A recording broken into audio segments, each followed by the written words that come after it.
What's up, everybody? Dexter Henry here from New York Game, alongside Bryan, Fonseca, and our guest joining us today.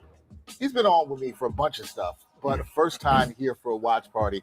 It's my guy, EJ Stewart, WFAN, was the former executive producer, because I got to put respect on his name, of the Maggie and Perloff show.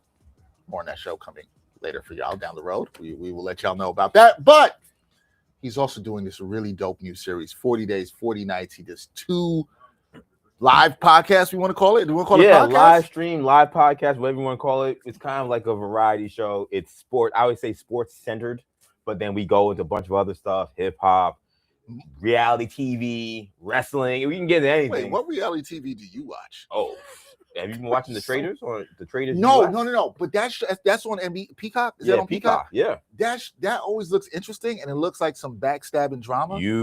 Which I didn't see you getting down with. Bryan, you're not a reality TV guy. I already know this. So I already know. I couldn't even tell you the last reality TV show. All right, we'll have to get into more of that. But I love the show. 40 Days, 40 Nights. I like this, everything. You do some hip hop. You do everything that's up in there. But we are here tonight for Knicks and Raptors. Now, this is an interesting game because maybe some people playing that we didn't think was going to play. Jalen Brunson will play. He was questionable with an illness. There will be no Mitchell Robinson. There will be no Deuce McBride in this one. So very interesting.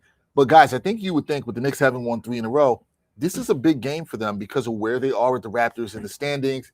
And the Knicks just need to start stacking some wins after that 2-9 stretch that they had, right? Yeah, I mean, they started this calendar year as bad as it could possibly be.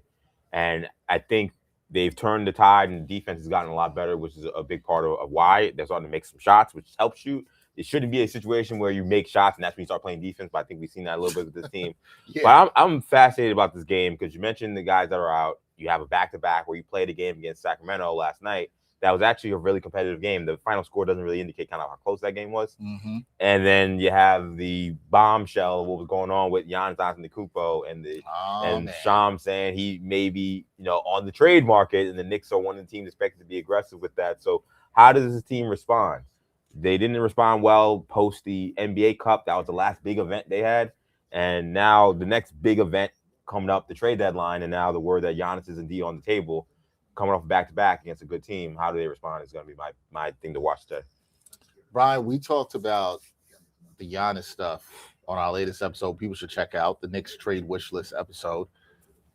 The Shams reporting, or now it seems that Giannis is towing, I'll say dancing on the line, right? Of like, I need to get out of here. Do it or don't, Giannis. Yeah, we all knew this. Like, we all knew this, right? Like, we're like, Giannis has got to go. Do you have any more hope that he can come to the Knicks, or that he will force his way and be like, yo, okay, I want New York. I want to go to the Knicks? I think now I feel, okay, so I did a show with Ethan Skolnick actually this week, and we talked about 1 to 5. How much do we think Giannis will actually get traded before the trade deadline? I was a 3, probably bordering that. Also, I was closer to the other side of it, and now I'm getting to like, oh, this could actually be a 4. This feels like something that could escalate. The thing is that it kind of depends on 2 things that I keep talking about here, and I reiterated this for something that we posted on Instagram as well, where this all depends on what Giannis wants and whether Milwaukee cares, because he doesn't have a no trade clause.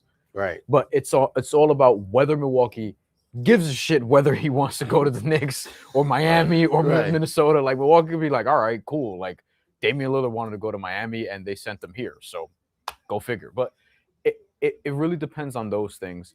And there's also the element of, does Milwaukee want to try to convince Giannis to wait? Because they could get more draft capital, be it from the Knicks, be it from Miami, be it from anywhere else, because everyone's going to have another first-round draft pick available once we get to the summer, once we get to the offseason. So does Milwaukee want to just start the process now, or do they want to delay it some more? It feels like they want to see if they can get something worthwhile now and just cut their losses and be done with it. We've talked about the dead money situation where you have $21 million on the books this year and 4 more seasons dead. You can't do anything with it. So it's complicated. I'm leaning towards he does get moved, though, based on how this is beginning to accelerate. Yeah, it's so interesting. So then that gets me to the next thing before we get to the game we're about to tip off here. It's like, do the Knicks need Giannis? right? Like that need is, and I'm choosing the word need here very carefully. Like, do they need him? Now, I will say this, and I said this, I was on earlier with Brandon London, who had me on to talk about this. Shout out, Brandon. If based on what you saw in that 2-11 stretch, and I don't know, I kind of know how you feel about it. I don't know how you feel about it, EJ. 2-9. 2-9. Sorry, 2-9. Sorry, that made it worse. Games. My bad. That's my bad. 2-9. It was felt 2 like wins. 2-50. Yeah, 2 wins in 11 games. It was long. It was terrible. That's all I can say. Based on that and the way the defense looked, you can see what if Giannis is healthy and he's self-diagnosed, not healthy right now, what it could look like. I have a calf strain. Let me chill. Let me chill before I get aggravated. Like, he knows how worried the league is about calf strains. He's like, yo, I got another one. Like, you know, I won't trade for me. You might want to do it now. Might be out for a little bit. You know, thinking 4 to 6 weeks. No conspiracy theories. Anyway, no conspiracy theories. Sorry, I saw an OVO Al shirt on the back of somebody's jacket. They did an OVO. They did an OVO collab with the WWE. Yes, it did. Like they have like. You could get Macho Man Randy Savage apparel with like an OVO owl, or you can get like two things don't seem to go together. And I'm not the biggest wrestling they fan, don't, but I'm just saying it doesn't go together. But we like wrestling. Yeah. So does our technical director Nikolai. Shout out to Nikolai. Here's the thing. But when I did watch wrestling, which was back in the Macho Man Randy Savage days, I'm just saying Macho Man Randy Savage and Drake, don't go together. Yeah. Yeah. It's a weird fit. And then and now Drake is Canadian, so there's obviously a great wrestling history with Canada and WWE and people who are part of that. So I don't know, maybe for the people in Canada that this is a big deal. They did a collab also with Travis Scott that made him a lot of money. I don't know if it went well from the business side of the actual wrestling, right. Him getting in the ring, but they didn't. I saw the collab and I was like, that's a lot going on. There's a big Macho Man. There's a big Bret Hart. And then there's a big owl. I'm like, that. Bret Hart is on this too? And I'm like, that's one of my favorites. Well, he's Canadian. So yeah, at least I gotta have Bret Hart. But no, it's he's definitely gonna put no Shawn Michaels. It's just a partnership with WWE. Like it's one of those silly sponsor deals. I'm sorry. That's seeing the OVO owl sidetracked me from what I was going to say. But it felt like what you saw with them as the Knicks are tipping off here right now. It felt like what you saw with them, EJ and Bryan, was like, yo, I could see how Giannis could impact this team defensively. And listen, is a lot of what I'm talking about colored by the fact of how Cat's played recently? Yes. I'll be honest about it. Absolutely.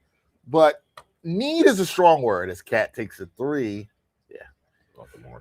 I don't know what's going on with Cat, man. Yeah, I mean, that's really been the shift for me. I just 3-4 weeks ago, I was saying that I would not make a trade for Giannis because A, I felt like the team the Knicks had was capable of getting to the championship. And B, I also don't want the Knicks finals run to be about look at Giannis bestowing his presence on these peasants in New York and he got them to the championship and Giannis. It being about Giannis and not about the organization, not about the Knicks, not about the fan base. And I think that it actually, his presence being the savior, quote unquote, kind of changes what I feel like have been the good feels of this really natural build for the Knicks. They drafted well. They were able to trade a lot of those drafted guys that they had 4 star players, but they didn't get a top 5 guy at any point. They got good players. They got borderline all-stars, some all-stars like Karl-Anthony Towns. So to me, like the narrative of how the Knicks got there shifts. It becomes, oh, they got one of the all-time greats that come in and save them and get them a championship. I kind of wanted to see them do it organically. That being said, watching that 2-9 stretch, it was very hard to see a quickly 3. It was hard to kind of visualize that happening, which is why I'm at this point. I'm like, you know what? I want a championship regardless of how they can get it done. Just get it done. Right. So now I'm definitely a lot more open to it. So he's trying to draw. I feel you on all that because I kind of wanted the organicness of it. And I actually like the way the Knicks have generally built their team. That doesn't mean that doesn't have flaws to it. Yep. But I like the way they've done it. Knicks down 5-0 here. Shout out to our guy, Greg. Greg says, sup, fellas? Shout out to EJ, New York 1 alum. I already know this game is going to raise my blood pressure. Oh, yeah. Hey, definitely. Greg, I love you, bro. So don't let the game raise your blood pressure. Knicks are 2-4 this season on the second of a back-to-back. And can we actually spend like 1 minute on this? I don't love the decision to why is Mitchell Robinson playing against the Kings and not playing this game against the Raptors, which is way more important. Who's that? way more important of a game. I agree. I thought about that last night when I was at the game. I feel like teams do weird decisions with those back-to-backs with the guys. That you play the Raptors 3 more times. Great pass. Yeah. RJ's been so good this year. 7-0. By the way, the quick time out, but Raptors don't start a center. Jakob Poeltl's been out. Yep. For a while, he has like a serious, ongoing, lingering back issue. Yeah. So they start Emmanuel Quickly, RJ Barrett, Scotty Barnes, Colin Boyles is essentially their center, and obviously Brandon Ingram's in the lineup too. Like they don't start a center. Colin Boyles, who was their first round pick, who's like a top 10 pick and good. He's in the league for his defense. Yep. That's why he was drafted so high out of South Carolina. He is multi-positional as a defender. He's 6'7". So, Cat, you better have a big game tonight. Yeah. It's essentially it. Not to single out Cat because it feels like we do this a lot. But here's the thing: you're not playing a center tonight. I think you guys will say I'm not bugging. I hear you in theory in what you're saying. But what about anything that you've seen in the last 4 weeks gives you confidence that Cat is going to take care of business against a 6'7" dude? Does anybody here have confidence about that? I mean, I watched him try to back down Russell Westbrook last night, and it was embarrassing. He has played what is that is something I say every single night watching Karl-Anthony Towns over this month stretch where you watch. Even now the Knicks are winning, there are still these games where he does at least one thing where you say, "What was that?" And that was the play of that game where it's like. What you can't back him down, which is already a mess, and then you just lose the ball. Like what? We've kind of accepted like Drew Holiday is tough guy in the post, undersized defender. Yeah. They could do that. Russell Westbrook also. Caruso. Oh yeah, Caruso's another guy who could do that. Yeah. Then Westbrook though? Oh yeah, no, he has not been a good defender for a decade. Maybe. I'll say this: when he tries, then yeah. But I mean, a lot of defenses basically effort. Yeah. So. I don't know if you saw. I made that. I didn't know because I made this face a couple minutes ago. Because listen, sometimes we're gonna get sidetracked because of the commercials. You're watching the game with us. Thank you. I didn't peep the commercial. Drop your comments. Taco Bell has churros now. Taco Bell got everything now. They got fries. They got chicken. They got like fried chicken now. Their fries are not bad. Fries are good. I have the nacho fries. Are we gonna have this conversation that we had?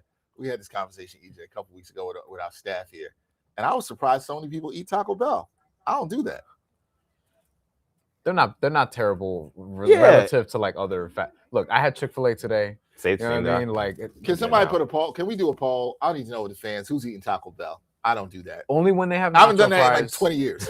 Only when they have nacho fries, I'll walk in there and get some nacho fries occasionally. That's it. Usually, it's when I'm in like it's like I have not had this in a long time. I want something fast. Yeah. But I want something very different, and that's when I usually go to Taco Bell. It's usually like if I do a calendar year, maybe 4 or 5 times a year. I'm bougie on my Mexican food, I guess. But that's the thing. I prefer Spanish style churros to Mexican style churros.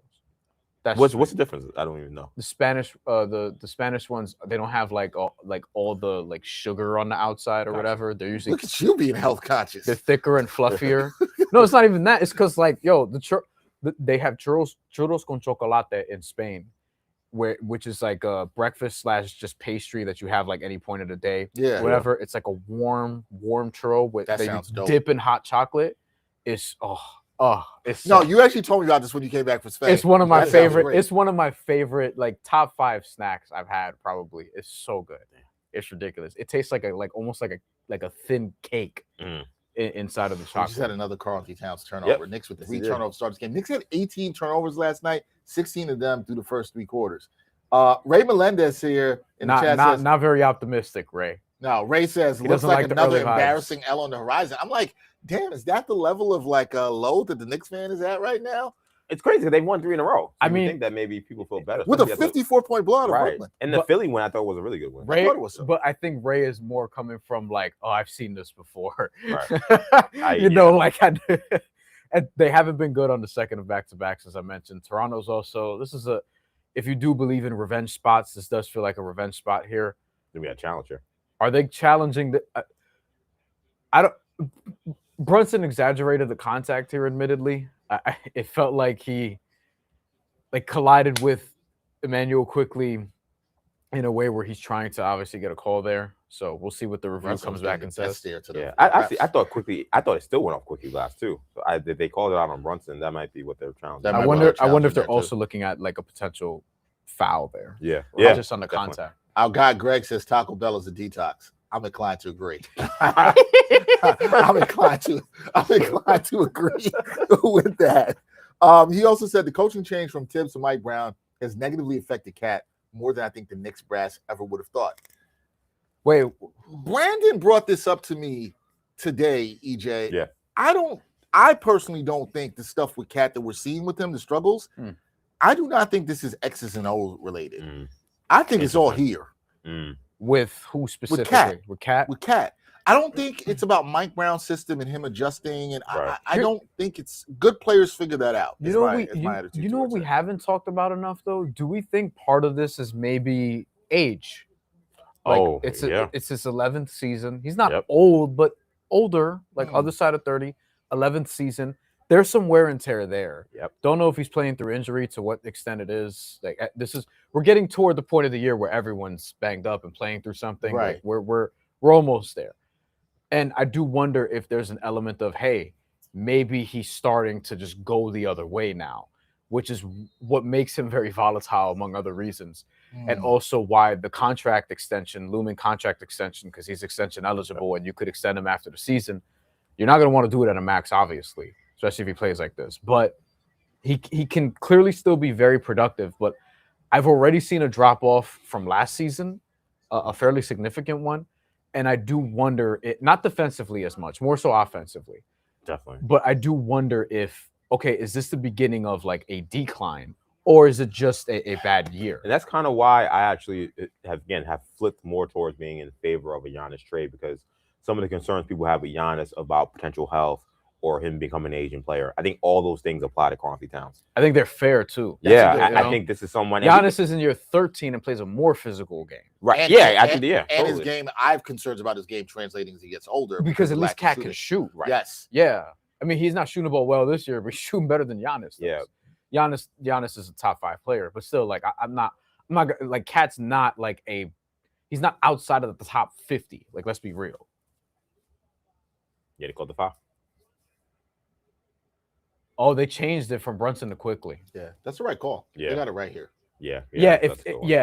I think there was a foul there somewhere. It looked like. So no, I think it's a good point, Brian. It's on Quickly because he turned, but I still do think Brunson kind of initiated that. Yeah, he did, but Quickly also, even if it was just about the ball going out, Quickly was the last to touch it. What I will say, I love the point you brought up about age, because I do think that doesn't get brought up enough. But EJ, I guess I ask you this: it's like, we both sound like we have concerns about Giannis's game as he ages because of the lack of shooting. Is that a deterrent for you to not go and get him? Yeah, people have talked about that a ton. And my guy, Tommy Beer, who was on my live stream today, shout out to my guy, Tommy Beer. He's the man. We co-hosted the podcast together for a year, called Talking Knicks. And he mentioned the same thing. To me, Giannis doesn't shoot the 3-ball well. He's still pretty good in the mid-range. I mean, that is kind of where he gets his buckets. That is where he gets his isolation. If he's not getting all the way to the rim. As long as he gets the mid-range, and I would assume that as he gets older, that's something that he actually can continue to improve upon. That's not something that, in theory, should go away, or him to struggle with it. So I don't have those concerns as much with him in terms of the ability to not shoot the 3-ball. I think what Cat is not giving the Knicks defensively, and even beyond what he's not giving, it's the fact that the team's best player is Brunson is the problem. If Brunson was a pit bull point guard who can guard his position, and we didn't have to mismatch a bunch of different guys and teams didn't try to attack him like you're seeing right now, and the Knicks are sending a double because they had RJ Barrett in the post, and now they got a wide open 3. This is the problem you have. And now you have a guy, Karl-Anthony Towns, playing the 5, who's rotating around, trying to get to open shooters on a team that, as Bryan said, is playing basically 5 out, no center. So that right there is a microcosm of the issue. It's those two guys together. And if Cat's going to be, I would say, above average offensively based on just like his efficiency in that metric, not his his volume, then that the juice is not worth the squeeze for what he brings offensively. I agree. I agree, especially in a year where he's shooting career worst at the rim and from 3. The at the rim thing is even more worrisome than the 3-point shot. I feel like the 3-point shot, maybe he can figure that out. And when I looked at the stats a couple of days ago, he was in the 19th percentile. Yeah, shots at the rim. We talked about this a week ago on another show that we did. Bryan and I did. Yeah. That, I mean, he's 7 feet tall. The 19th percentile. Like, I don't like. Say again. Say it for the people. Say it for the people in the back. That's the 19th percentile. That's terrible. It's terrible for a 7-footer. It's terrible. And to me, if he's going to be that much of a problem, again, now matchups. Again, you can put smaller guys on him. It allows people to put bigger guys on Brunson. It just him being the way he is right now, this version of him, which is not the guy we had last year. He was a lot more. He was a borderline dominant offensive player last year. Not if you don't have that guy and he's going to be that defensively with Brunson, it doesn't work. I think agree 100%. I think that play, by the way, is clippable if we want to look at that at halftime, guys. Yeah. The one that we just saw where Colin Murray-Boyles finds RJ cutting on Mikal Bridges out of the off the sideline, wondering how Mikal just got beat there, and if there was a screen to set that. That's one that's interesting because like it's showing a lack of effort. And we've talked about on defense, like when the Knicks start getting carved up, it's usually with cuts. It's usually with back cuts, and if Toronto's going to get to that early, then I think Ray's pessimism in the chat is probably warranted. he even notes it. He's like, I hate being a negative nester, but we've had way too many games where we look terrible this season. He also doesn't think Giannis is an option. Do you think that's because, Ray, let me ask you this. Do you think that's because the Knicks don't have enough, or do you not think Giannis is like just worth pursuing at this point? I'm curious as to what he says. I still, it sounds like EJ, Knicks fans on both sides. You and I are more in the same. It's like my mind has changed on Giannis in the last month, and I try not to be a super reactionary person to a 2-9 stretch. But do I still think this team could win the East? Absolutely. As currently, they're talented enough. Let me. I don't want to say it's currently constructed. With some minor tweaks that are clearly necessary. Yep. I think they can still win the East. I think it's more likely the Knicks address those minor tweaks that we said. We said this on our latest show about the 5 things that they have in their wish list for the trade deadline. I think that's more likely. I think it's likely they do that, and then whatever happens this season. Oh, early cold liquor. Yeah. All right. I know you're gonna get some cold Deuce is tonight. out. So Right. Yeah. Yeah.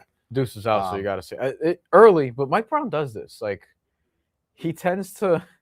Like he'll put in somebody early who like hasn't played in a couple games. You know what I mean? Like he's just like, all right, DOR, he does that a lot with. Yeah, I think you see some DOR minutes tonight. I also wonder if Brunson, Brunson was game time decision essentially. Yeah. So we'll see. You need to steal some good backup point guard minutes tonight. Which that was really contested. That was a great shot. Yeah. It was really contested look for OG that he made.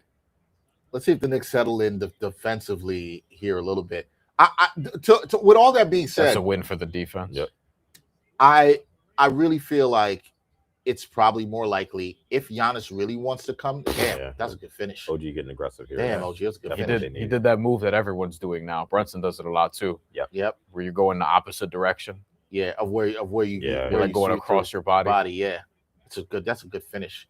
I don't feel like people were doing this that often when I was playing growing up. That definitely weren't doing when you were. Definitely. You made me sound real old. No, I'm just saying, like, I think Dwayne Wade was like the only person I remember like doing. No. Yeah, that was not a move you'd see. And it's funny watching like younger people play basketball when I watch high school and stuff, just how different it is. But yeah, sorry. So you see a lot of between that move also, and then also the one that is like crazy for me because I just know if I was playing pickup ball that we would call travel every single time is the step through. They take 2 steps and then do a step through. But as long as the other foot doesn't come down, you can shoot. And we had step throughs, but not with that many steps. Not like that. Yeah, not with that cadence. And it's legal. Yeah. But it's just when I see it, I immediately want to yell travel. But now everybody has found that like kind of loophole in the rules, and now everyone does it, and it's gonna look weird every time I watch. Yeah, I get it because the initial reaction to it is like, what did you just do? It's the step through, the gather, like everything that just looks like an extra step. That if you're watching like the Big East in 2011, they're like, travel, get out of here. Like, no way. Diawara, look at that already. Already in. Shamit too. Cordy, like, why not? And remember, this was a tight rotation last night too. Basically 8 guys. I mean, this was LA played only 3 minutes last night. Personally, I would have done this yesterday. Right. Like, not against the Raptors. This game I would have treated with more. Like they went 8 deep yesterday, and Mitchell Robinson played a season high 27 minutes. The one thing you can say, and Mike Brown talked about this after the game last night when I was in the press conference. The one thing you can say is that Cat didn't play a lot of minutes last night, and maybe he knew going without Mitch. Mitch closed down the stretch.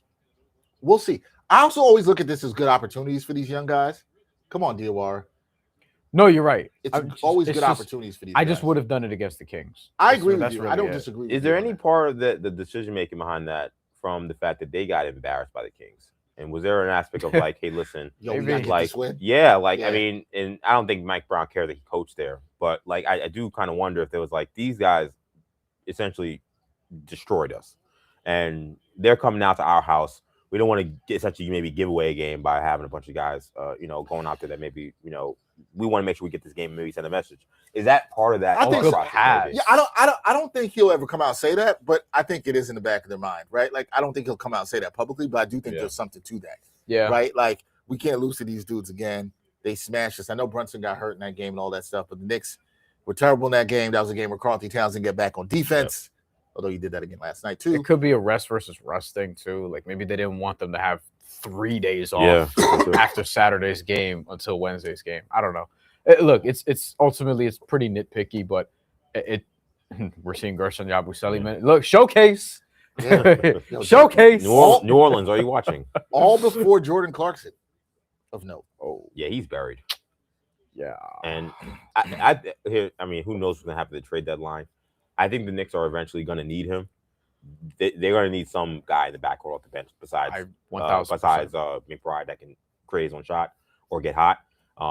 So they're gonna need him, but I think they're doing the right thing by sitting his ass in the pine right now. He's been terrible. His defense is terrible. Terrible his shot making, his shot selection was always. He started off but around the cup time, he was playing great. Yeah. Around then, he had some moments. In lineups, there were lineups with Colette, Clarkson, and Brunson. Yep. We saw that in the Cup final, and they were defending pretty well too, which is kind of crazy. And the defensive metrics were good on that too. So that was kind of crazy. I don't know what happened after that, but we say that about a lot of people on this team. I don't know what happened after that. That was an errant pass. Ingram, damn, I like this lineup the Raptors have. This is a tough lineup. I've been trying to push to Brandon Ingram for an All-Star game this year, and I don't know if he's going to get it because it seems like everyone's leaning Barnes. I think it's going to be Barnes. I know everyone's leaning. I see. So but he's been good. I put Barnes and him on there. I actually gave the Raptors 2. I mean, I thought we both said we thought the Raptors were going to be better than people thought this year. I had their over. Yeah. 40 and a half or 39 and a half. I was so off on them. I did not think they would be this good. Bryan, that play you were talking about that we should look at halftime, that was the RJ Barrett layup? Yes. Back like 7:50 left. Yeah, something like that. Back the layup that he cut, beat Mikal. Yeah. Okay. I do remember. Yeah, that's good. We'll look at that again. Clear miscommunication there. So, guys, we'll do for people who've been new to us. What we're doing is we do look at some video. Stuff that we'll talk about. We'll look at that at halftime. We'll talk through it with our guy, EJ Stewart, who was with us. Please check out his podcast, 40 Days, 40 Nights, New Generation Media. Hit that like button, subscribe. Always subscribe. You're independent content creators. All of us have been independent content creators here. Bryan still doing stuff. Still on the grind. You know something? I talked to you about this. We had talked about it. I liked when you were doing it was because, you're like, hey, it's a way to just stay sharp in what you're doing. And I always think it's so important to have different voices in different spaces, but staying sharp in what you're doing, creating your content, and to talk about the stuff you want to talk about. Which is dope too. And so, man, salute to you for doing that. It's been going well. You've had some good guests. Oh man, it's been great. Yeah, I gotta get you guys on here. I was thinking about that today. I talked about that today. I was like, we'll pull up. Sure, but no, it's been great, man. And I might have a lot to say on terms of wrestling. Y'all will, but again, I have a lot to say on a lot of things. Listen, we run the gamut on all different kinds of stuff. So, and we talk plenty of sports. We talk, like I said, sports centered. I'd say New York sensibilities is what I say. Wow, I wouldn't call it a New York show, but there's New York Jets, Giants, do something big. Knicks, we're gonna talk about it. But it's been super dope. We got some great guests, and we live stream 8 a.m., 6 p.m. Monday through Friday. How does this happen? I love it. Like Ochai, I think that's Ochai Agbaji down there in the corner where he's falling out of bounds. Kolek is on him. Kolek's not doing anything wrong per se. And then Grady Dick is being guarded by Gershon Yabusele on the wing and somehow just gets by him. Landry Shamet's in a position where he has to protect the rim and Grady Dick is going to the free throw line for 2. Like, that's a spot where if Ochai Agbaji's falling out of bounds, I don't know how they're then getting to the line. How'd you get a layup? Yeah. Like, I mean, that sounds like the Clydeism, right? You didn't see your ball and see the man. You see, at the same time, which you're supposed to do. Somebody slipped on that. Looks like Yabusele. I don't know why Yabusele's on Grady Dick to begin with. So did someone miss an assignment before him? It's confusing. Because he's got to be on Sandro. You would feel like. And Landry Shamet should not be in a position where he's rotating to protect the rim. Like this is a rough Knicks lineup out here. And I don't know why Kolek was on Ochai Agbaji either. Okay, Yabu. That's a pretty good move. That's what I remember from France. Yep. That's what I remember from Real Madrid. Yo, can somebody what happened? French Ben Wallace. What happened with Yabu? Like he was good last year. in Eurobasket. He was good for the Sixers. Really good. I mean, look, we love the signing. He showed up to training camp not ready, and it kind of metastasized from there. I think it was a good shot, good possession. It is what it is. 14 points in the first 9 minutes is not ideal. No, this is they defended okay though, which is very why 2003 Knicks-esque. Thanks for taking it back there. Yeah. Well, not 2003. They had Allen Houston. If they had Allen Houston, he would have had 12 of these 14 points. I try to play with that Knicks team on 2K, and it is Allen Houston's so good at 2K. He's so good, but the team is brutal. But you're like, who else am I giving the ball to? When he comes out the game, good luck finding offense. It is brutal playing. NBA Live, not 04, 02, one of them early NBA Lives. Allen Houston, like if he just shoots all your shots and you just drive with Latrell Sprewell over and over and over again, you'll be all right. Like you'll be fine. It was fun. You can still be okay, but that's 03. That's rough times. Yeah, 03. Jesus, that was a rough time. Yeah, the Scott Layden years are underrated for how rough they were. Sprewell would have been, I think, gone by then. I think NBA Live 04, he was already on the T-Wolves. So we just saw that was Antonio. We saw your boy score, Grady Dick. He's not my boy. That's your boy. What do you? Yo, he's had some iconic jersey swaps. Anthony Black. Anthony Black. I don't know what we're ranking that. That's absolutely number one. And I love that they trolled. They're in on the bit. Yeah, they're in on it. Yeah. Like there's been some. I'm trying to think. Will he do one with Towns tonight? Probably not. Josh Hart's another good one. Yeah, I'm trying to think on the Knicks who would make sense. Hold on. Those would be the people. Towns and Hart works. Right. Yo, it's kind of, I think he got fined for that, didn't he? No. For the Anthony Black one, no. He shouldn't have. You can't fine him for that. That's some NFL stuff. I don't think he did. NBA's not gonna do that. Some people, they apparently they want to see him swap jerseys with Jaylen Brown. Right. That's one. Kevon Looney. Yo, has he done it with Derek White? Because you did it with Anthony Black, you got to do it with Derek White. Derek White seems... Yeah, why not? How's that not on brand for Grady Dick? Just saying. He got leveled on that pick. He got hit. Maybe it was. Is his shoulder good? I think it might have been a man region situation. Oh yeah, or a back or groin thing. I can't tell. It's the way he's running, it looks like that. What are we doing here? Raptors are they're a feisty. That was almost a backcourt. Yes, it was. They're a feisty, physical. They're a physical team. Yeah, you gotta be strong to ball with this team. And they have a lot of guys that could defend multiple positions.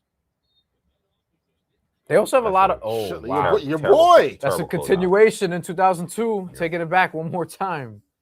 Listen, I've been to many Knick and Net games back when I was growing up where you would see guys get fouled, take 2 steps, and then shoot. Oh yeah. And then the referee continuation for, I miss the old school. Stephon Marbury or Devin Harris or whomever. 2000s NBA was legendary. Grady Dick into the line. Oh, Jordan Clarkson sighting in the first half. Are we 11? 11 have checked in at this point. Mike Brown is not playing. I'm wondering if he's only playing because Shamit injury related. You saw what his hand was, so it does look like it was like lower region. It's a hard screen. Yeah, I don't think it was an illegal one. Ray says he doesn't want to gut the team for Giannis, who's going to be out for 4 to 6 weeks. I think we got some comments about Giannis's injuries. I think Giannis is Giannis, but I don't think it's unreasonable to be worried about the injury situation. No, it's not unreasonable. Definitely. I don't think so. Less so about this current one, more about just the injuries that have piled up in recent years. Like there was a stretch where he went back-to-back playoffs, it may have been 3 straight playoffs without finishing the actual season. He got hurt in the Heat series and missed time and came back. But then the year after with Dame, he got hurt and didn't finish. Yeah. He gets that call a lot. He does. And that's how the defender always is. When Jalen Brunson gets that call, they're always protesting. It was good D. It's probably I got to look at the replay. It looked like he was a little bit too close to. his airspace. I mean, this when is a point when of he landed. emphasis. This So. was the play here. Yeah. Oh, He yeah, pulled his groin. groin. That's what I thought. That's what Oh, it it wasn't looked like even when I a first saw It it. wasn't a screen. I thought he got Yeah, hit on the screen. yeah, I he didn't just- it realize was he just- just it went was just down. so Oh, he weird. just got crossed. Kinda, Low yeah. key. Yeah. Marchette is good, man. He's one of the better backup point guards. I don't. I mean, Landry Shamet. To be honest, Landry Shamet's been so good for them defensively and hitting shots. He matters a worrying amount. Yeah. I did not think he was going to be that. No, I think as think impactful. him and the wins they've had during this stretch, I think have been in part they're a different team defensively, just having them on the team. No, I Like agree. when they played I Philly, agree. I think I it agree. was notable because like they could not stay in front of those guards the first 2 times they played them, Mm-hmm. and just having him as another guy to be out there made them a much more serviceable team defensively, and they won the last game. And who was on the floor down the stretch in the final minutes for that game? Landry Shamet. Yep, hit Yep. a big 3. So he is very important for them. Oh my That's a god! ridiculous crossover.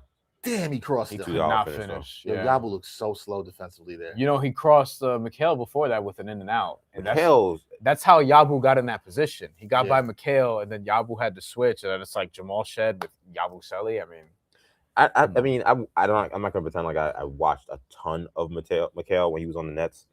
It feels like he can't beat anybody off the dribble ever, like ever. Like and I interception. don't remember him even this bad off the dribble last year. that's a big man pick. But people are being able to pressure him and get it. He's all just now. He just almost turned the ball over. Like that also is a problem. Obviously, it was a problem last year in the playoffs because the Pacers were pressing, and Brunson was the only ball handler out there. The fact that he can't be more serviceable with balls. Jesus Christmas. God, it's a lot of this not is where you wish finishing Mitch was out there. Yep. Yeah, he would have grabbed the rebound. Right. Yeah. Or Josh Hart, honestly. Yeah. So to your point on Bridges, EJ, Who has the ball right now? I agree with you. And when he does get past somebody, we also know what the problem is, He's right? never going to the rim. He's never going to the rim. Yeah. He's not going all the way. And then I think quite too often he looks to pass in times when he should shoot, even in the mid range. I don't remember when it was. It was in the second half yesterday. I was watching the game and it jumped out to me. He got past his man, got to about free throw line extended, and then he could have pulled up and just gave it up. And we could have gotten deeper and drew the defense That was a more. good double team there. We have a really good question from Greg in the chat. Really good question. Is it a great What New related York question? bust, any player, any sport, does Yabusele compare to?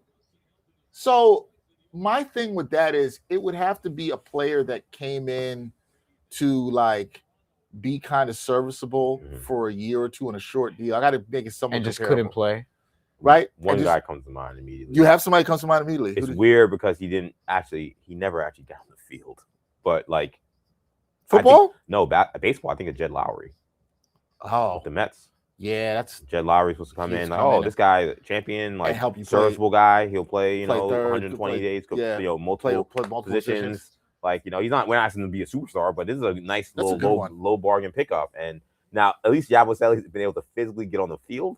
I think it was. But is he on the court? I mean, yeah, But is right, he? exactly. But Lowry, I mean, he had a bone bruise that just lasted the entire season. I still don't know why he couldn't get on the field. So, but that was the one I thought of. What was kind of an average guy, but a guy who people thought would help the team and kind of That's a be good one. a finishing piece potentially. And that was the one I thought about. As a Mets fan, I try to put that name out of my mind. I did. I was like, oh, It's shit, it's easy to forget about him. He didn't play. It's a good one. It's a really good one.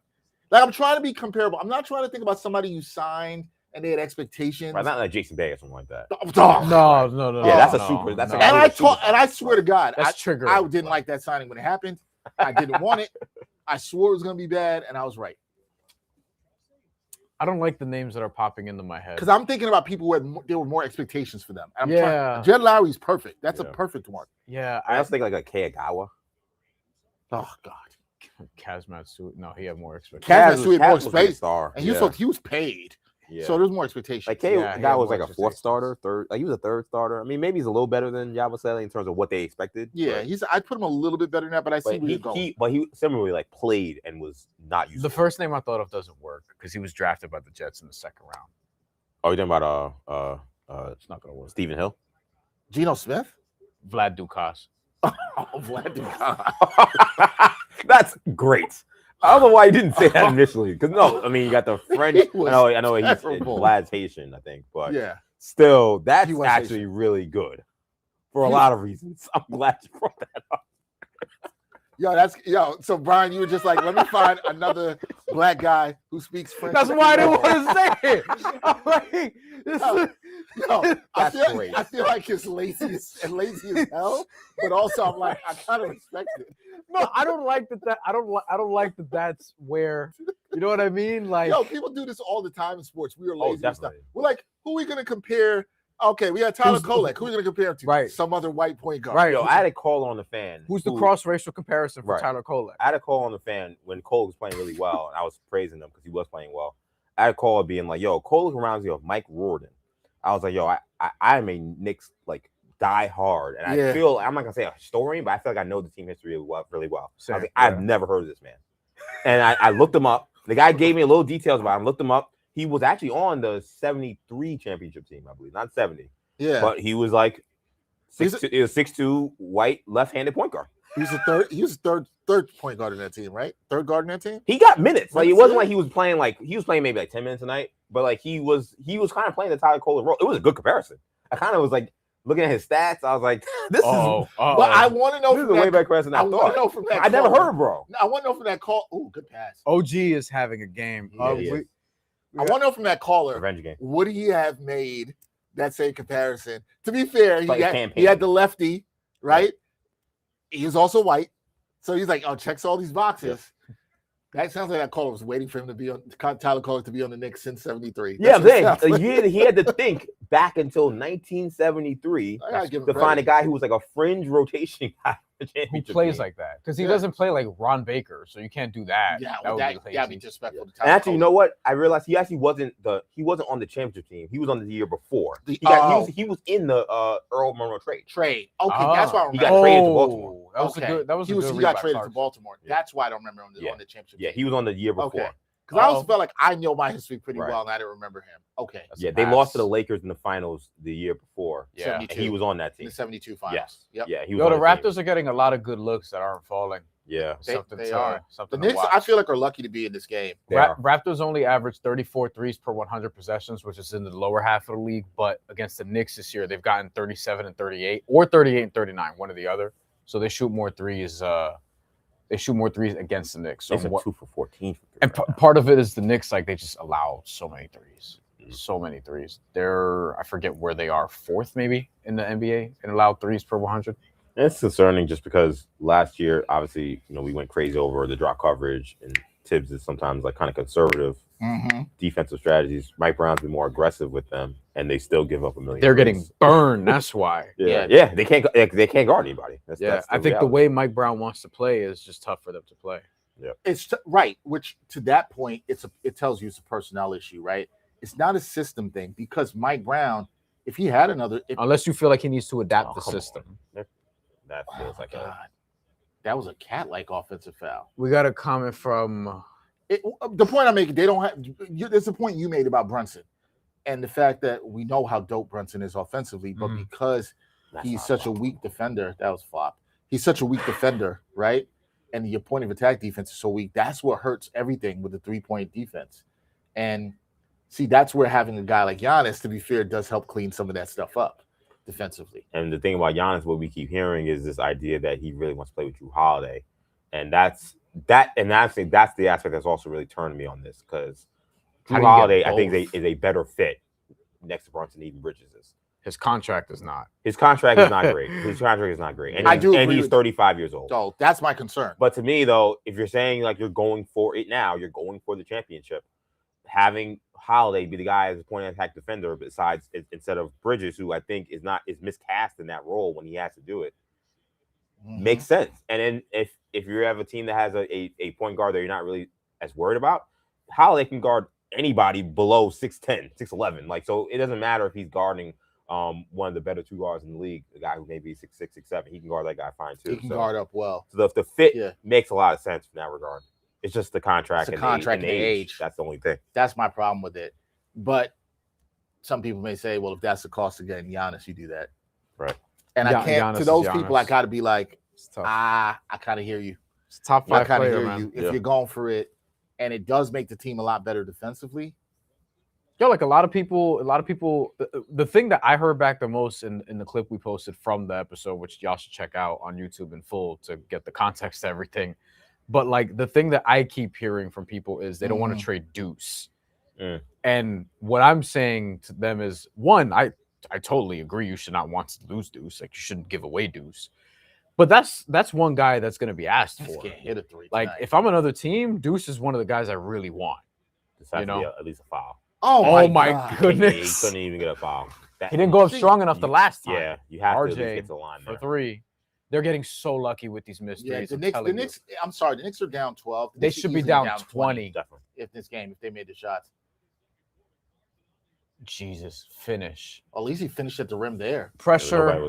I think that's how you pronounce that. There's no E in pressure at all, so I assume it's a stylistic thing. So what's going on? Why aren't we bossing up on Raptors? And also says Yabusele's trying not to get traded by playing hard or trying to up his trade value so that he has suitors. We don't know. I'm a little mad at myself because we didn't even talk about props, but I took Cat 14 plus rebounds. Cat just grabbed his 14th rebound in the first half. So many misses in this game. Huh? Right? What? Cat just grabbed his 14th rebound here in the first half. He has that many. Oh my God. Yeah. I mean, both these teams have not made any shots, basically. I should have taken him for 20 plus. So to answer the question from our commenter, and thank you, the reason why is because the Raptors are good. And the Raptors also haven't played since Sunday. So they have a 2-day rest advantage. They're mostly healthy. Jakob out. But Toronto's a good team. Like, they're with you in the standings for a reason. And honestly, they're missing a bunch of open shots. This could be worse. Where was Clarkson overplaying there? He was going out as if the ball was coming towards his side. Yeah, I think he thought they may actually get a steal there, leak out. Grady Dick is giving him some good minutes. He's another guy that the fans over there have been a little disappointed by. Yeah, he hasn't quite. No. I'm not going to make a joke. Don't do it. Don't do it. Don't. There's a lot of places you can go. Don't do it. Just focus on who he can do a jersey swap with. I would love to see if him and Quickly played on other teams and they swap jerseys. That might be funny too. Yeah, can they swap practice jerseys? Is that been a thing that's never been done before? Grady Dick's career has fallen on hard times. Hey man, he hasn't risen to the occasion. He's been okay. Like he probably is better suited in this role anyway. I don't think he's like a star player. Yeah, but he's got a team high 10 points. He's good tonight. He's playing well tonight. He's more of a complimentary like role guy. We'll see though, because sometimes wings could take a while to just develop and pop eventually. So good to see Shamit back in. Yes, it is. Kolek minutes again. Hart really played that well. There's another rebound Cat for is Cat. killing on the boards, but okay, hold on. I gotta look at these numbers because 15 rebounds for Cat. That is 7 offensive rebounds. Okay, guys. That's Mitch-like. 3 turnovers. 1 of 7 from the field. Yeah, Cat. He's starting to get after the refs now too. I'm starting to get worried about where his mind's gonna go. I just saw him. Then that whole possession, he's still going after him. The whole possession coming down, he was going after the ref. But we watched. He also doesn't get calls though. To be fair, I talked about this last week, and I looked this up. Like his foul rate drawing is actually really good. It's actually pretty high. I think where he doesn't do himself any justice is he's so terrible with the off arm hooking and stuff. Oh, yeah, I know. Man, it's so bad. No, definitely. I just feel like there are a lot of Knicks fan in the chat. Is there sometimes he gets fouled lower and he should get yes. But there's also times where it's just like you look at it and you know how you said you look at a play, you're like, yo, it looks like that dude traveled. You look at Cat do some stuff and you're like, man, he looks out of control. Right. Oh yeah. He got stripped clean there too. Yeah. I told this story today on my live stream, literally right before I came over here, talking about Cat. And my fiance, hi Andrea, if you're watching. Hey Andrea. She is not a basketball fan or a sports fan, but she will have to watch because I'm monopolizing TV during Knicks games. So she is now turned to calling karl-anthony Towns the lumberjack because she's like, this guy, the way he why is he lumbering? It's like everything he does is lumbering. It's like he's just lumbering. Look at him, and she's pointing. I'm like, yeah, you're right. There's nothing wrong about that. There's no other way to describe that. And now she's like, I'm calling him lumberjack. She has all these weird nicknames for various different athletes. But now karl-anthony challenges lumberjack because like he lumbers to the basket in a way that just I think he doesn't get probably enough calls that he should. Like Melo got a lot of, he also was a guy that got to the line a lot, but I also thought didn't get a lot of calls. He didn't get the superstar call. No, other guys and like Cat's not a superstar, but he gets a lot of contact where I just feel like they just don't call anything. I'm like, you either got to call offensive foul or you got to call something. It can't be nothing. No other player in the NBA could have the lumbering 3-4 guys hanging all over him. He's elbowing them. He's doing all the stuff too, but you got to call something, and they just let it go. That just drives me crazy. Lumberjack is a good nickname. Shout out to Andrea. That's a good nickname. I'm a fan of that. Shout out to Old Man Knicks fan, says greetings from the ATL. What's up, man? Thanks for tuning in. We appreciate you. Does Atlanta have better weather than us right now? I hope so. They have to. It's got to be a little bit warmer. It's brick out there. This is the most winter we've had in a while. It's been bad. Winter's been. I was talking to Nico about. Winter came too early. First of all, winter was washed the last couple of years. We barely got snow. We didn't really need boots like that. 40 degrees. Yeah, we were getting 40-degree days. Yeah. At times where we would care about a 40-degree day because it's the winter. But it's 36 degrees in Atlanta right now. Just so you know. Yo, it is like legitimately negative. Like we've been in the negative for like a week. We might get another storm this weekend. Yeah. It's crazy. And other part, like I don't know if you've seen weather like elsewhere, but other parts of the country and the world, they're getting like colder than normal. Yeah. There's snow in places where they typically don't get snow. Are you trying to say out here you believe in global warming is real? I mean, yeah. What? Well, I mean, I worked for a weather company where the people that ran it didn't believe it was real. That's wild. But a weather company. But they do the weather, and like the climate changes. I will also. There was a time I couldn't say this publicly, but I will say this publicly. I once did a story on young people doing activism for climate change, and they did not want me to use the phrase climate change in the story. Wow. Let me Google something real quick.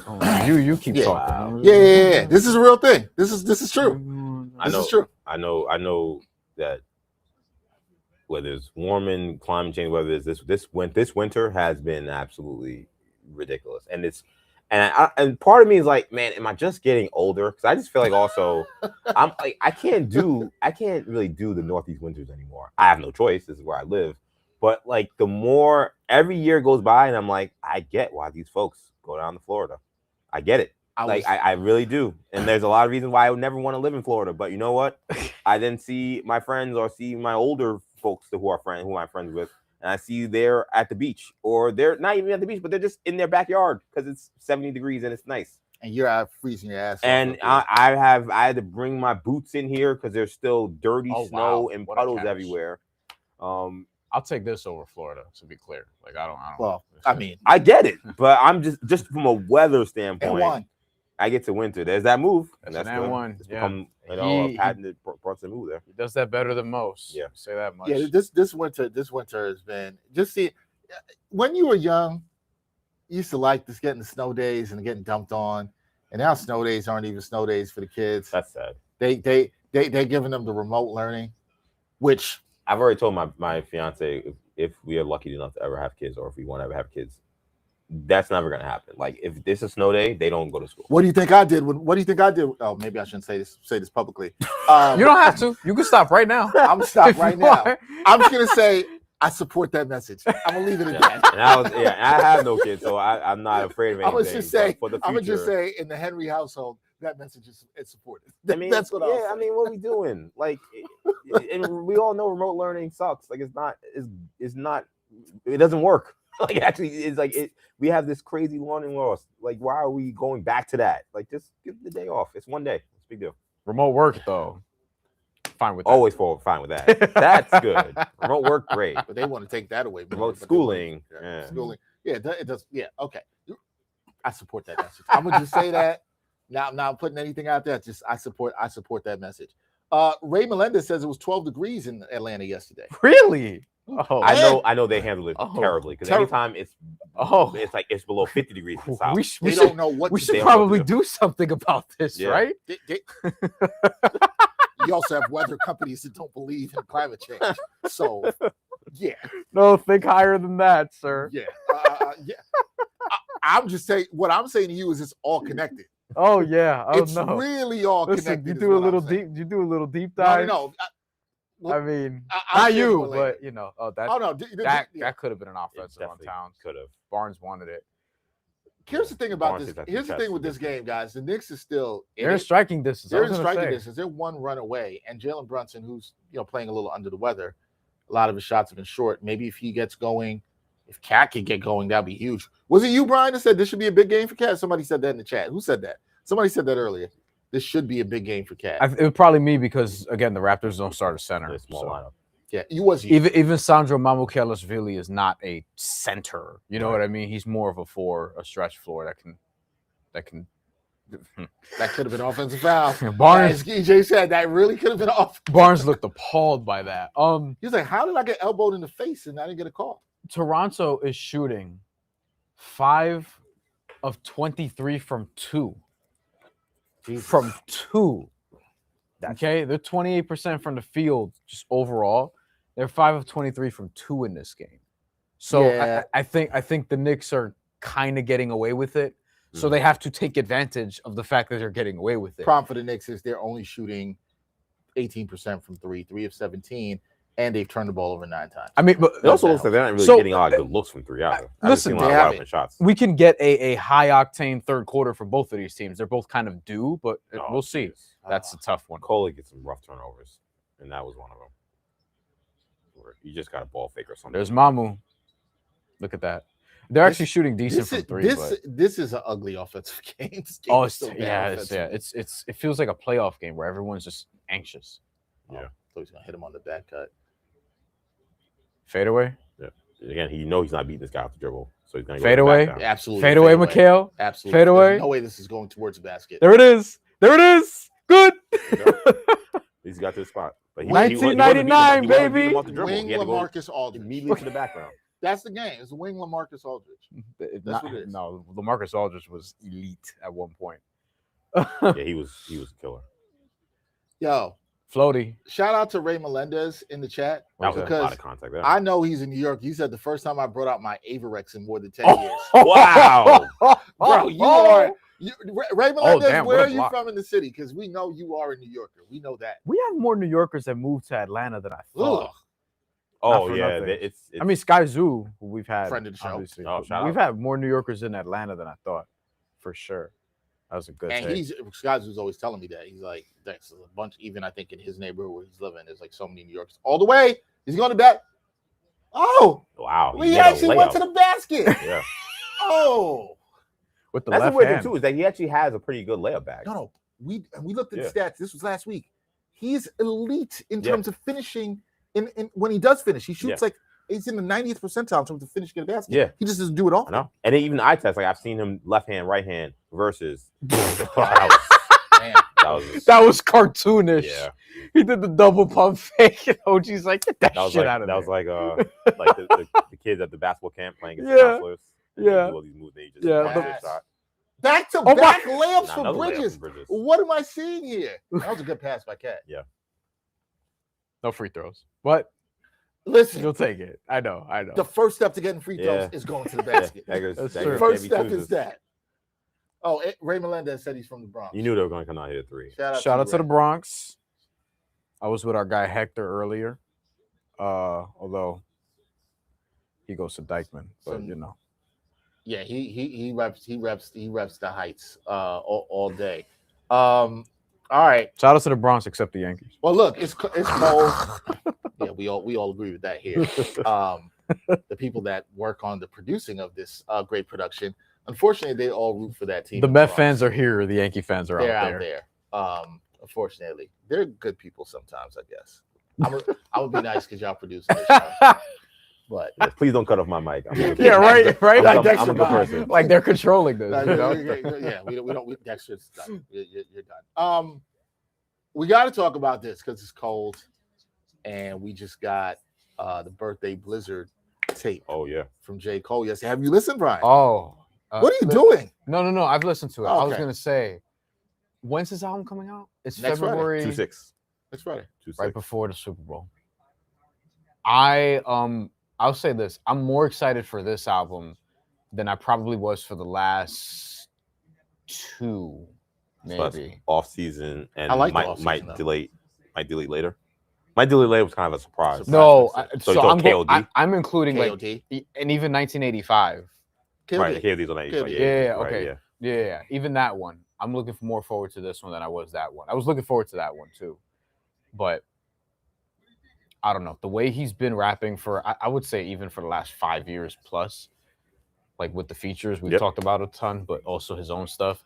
Like every time he comes out, it feels like he wants to prove a point. I'm also interested to see if he goes at anybody and who he goes at for the duration of the project. I think what we got on this Birthday Blizzard mixtape, he talked his ish, definitely, which I thought he would. I don't know why people thought that was going to stop. I didn't think that was going to happen because of how he avoided the beef between Kendrick and Drake. And EJ and I have had conversations about. I don't like how he handled it. I didn't like how he handled it at the time, but he made the right move because he was kind of like, I think he got the sense like, oh, I thought y'all were just like having like a friendly battle, and it's this like, is no, gonna be a lot more personal. No, yeah. So he's like, you know what? And the only thing about that is like, had he just said that, I actually think I wouldn't have still had my beef with it. Just say, oh, I thought we were just rapping. Like they're taking this very personal, and I have no problem with these guys. And he did it. He said it before that, right? Like before all the disses like really dropped, or at least Kendrick's. Yeah. So he could have even intimated, like, you know what? I think this is gonna be more than y'all are expecting. Right. I have nothing to do with this. Like he could have distanced from himself in a different way. EJ said this to me at the time, because I remember talking to EJ about this when we were at WFAN about that at the time. And look, you were really disappointed. What you say? Is there a track list for this? The album? No, not yet. Officially not yet. I wonder if there are features. I've already pre-ordered the vinyl. I've already done that. Wow. But I wanted to. I didn't get to it yet. I don't have a vinyl player. So okay. I've become like in the last year, I've got a nice collection. He has a collection. Yeah, legit. Bought like 45 records in the last year. Nice. Yeah, it's insane.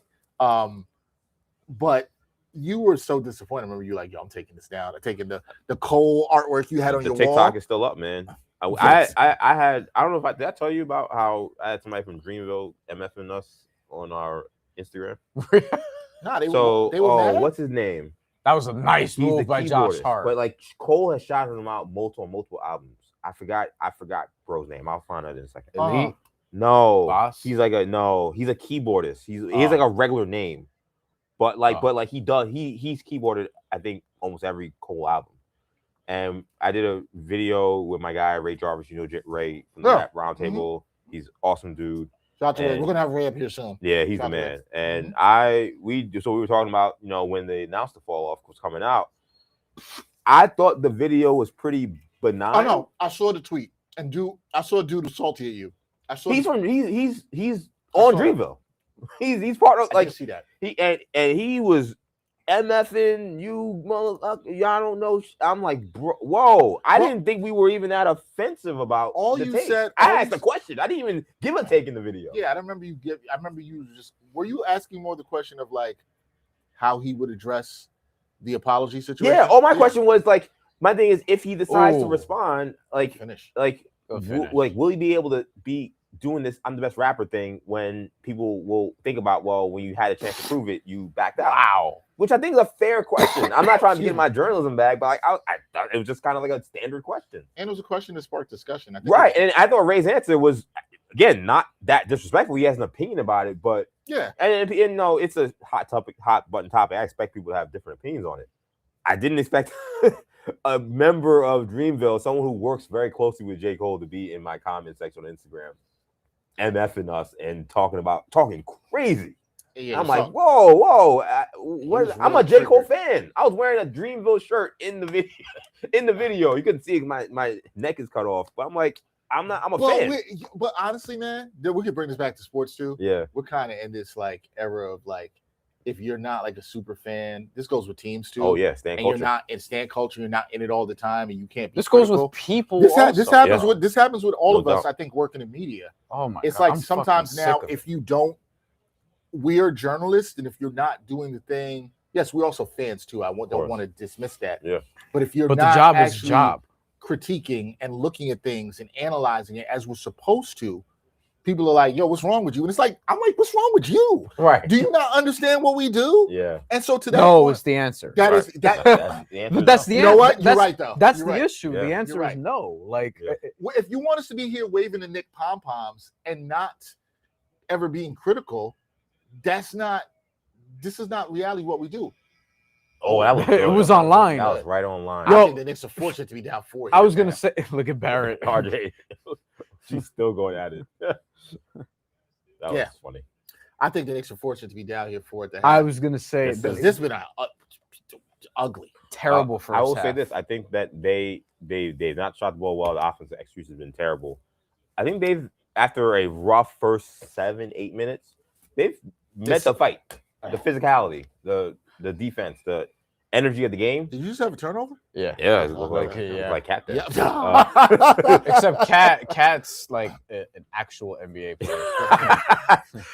But they He's not taking any I'm accountability. retired. Sorry, go ahead. I box now, sir. But no, they've met the fight. So I think that's been a good sign. Like, if there was any thought that back to back we're gonna kind of just Raptors look like they really want this game. All right, we're kind of tired. We got some guys out. Let's kind of chill. They've met the fight with that, and to be honest, give them some credit. I think Cat was a part of that with the rebounding around the basket. Like, he definitely owned the glass. 16 Yeah, you boards got to in give him the credit first for that. half, I think guys. that definitely set a tone. Now the Raptors missing a lot of open shots helps too, but I didn't feel after felt like the first few minutes the Raptors were playing with a level of force. The Knicks just didn't seem like they were interested in meeting. They've met it the rest of the game.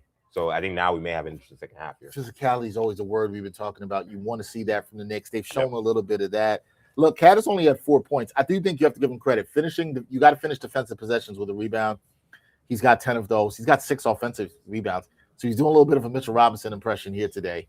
So you kind of like some of that. OG's been really good. He's been the best player for the Knicks in this first half. 14 points, 2 steals. I did take OG over 1.5 steals. So I've hit on 2 in the first half.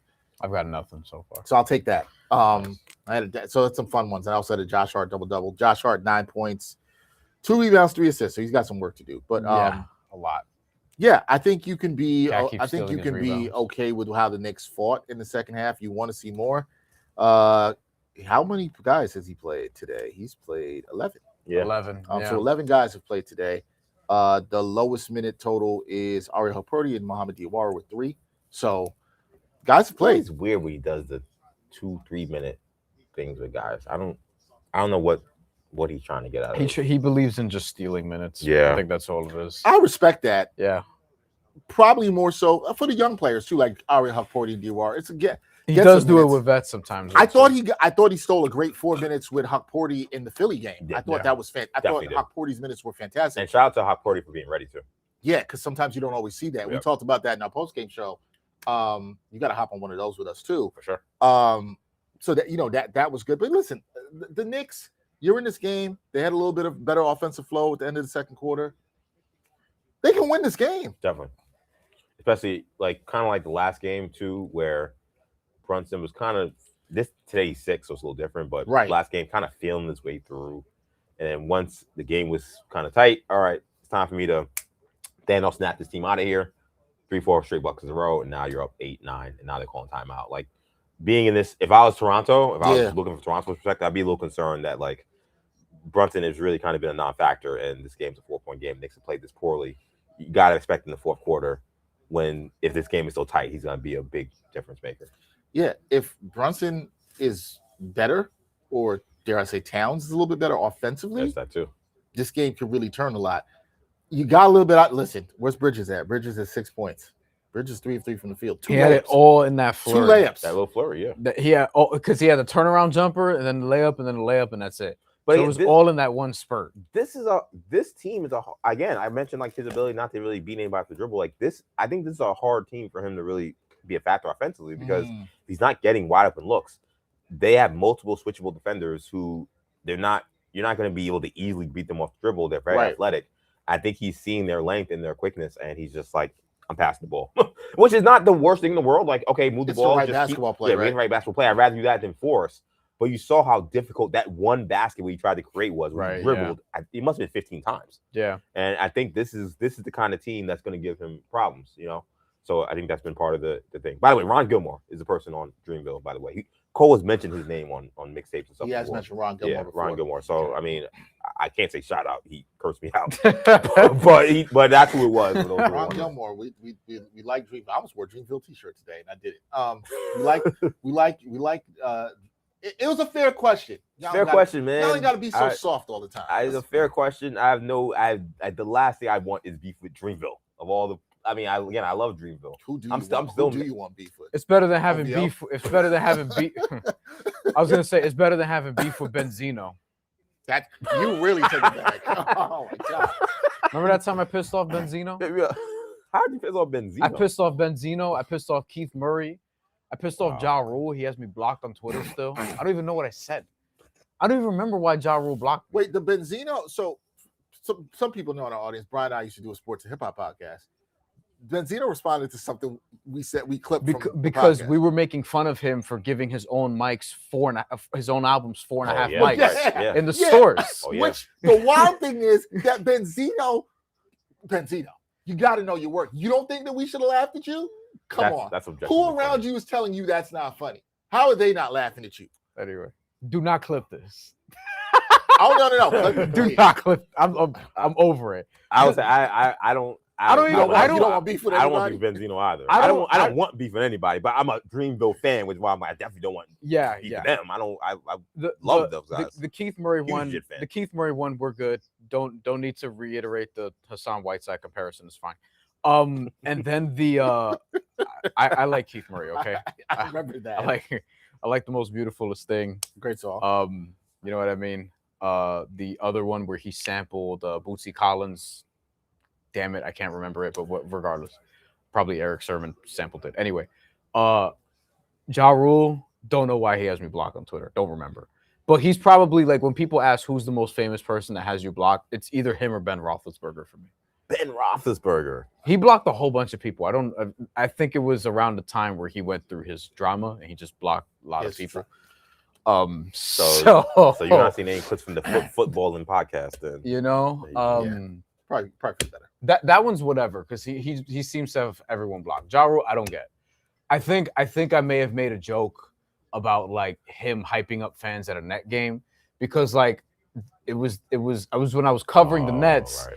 And Ja Rule was one of the celebrities, because you know I'm capable of saying something. Ja Rule was one of the celebrities like, hey, yo, Nets fans, get up. It's the fourth quarter, you know, whatever.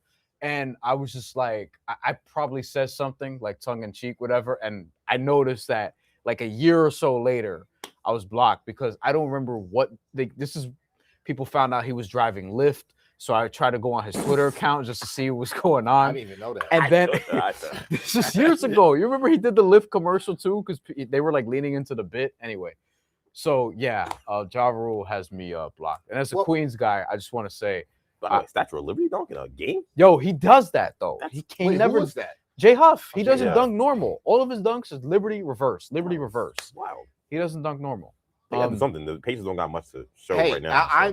Ja Rule's getting some checks at the Barclays Center. He performed at a Liberty game this year that I was at. I like Ja Rule.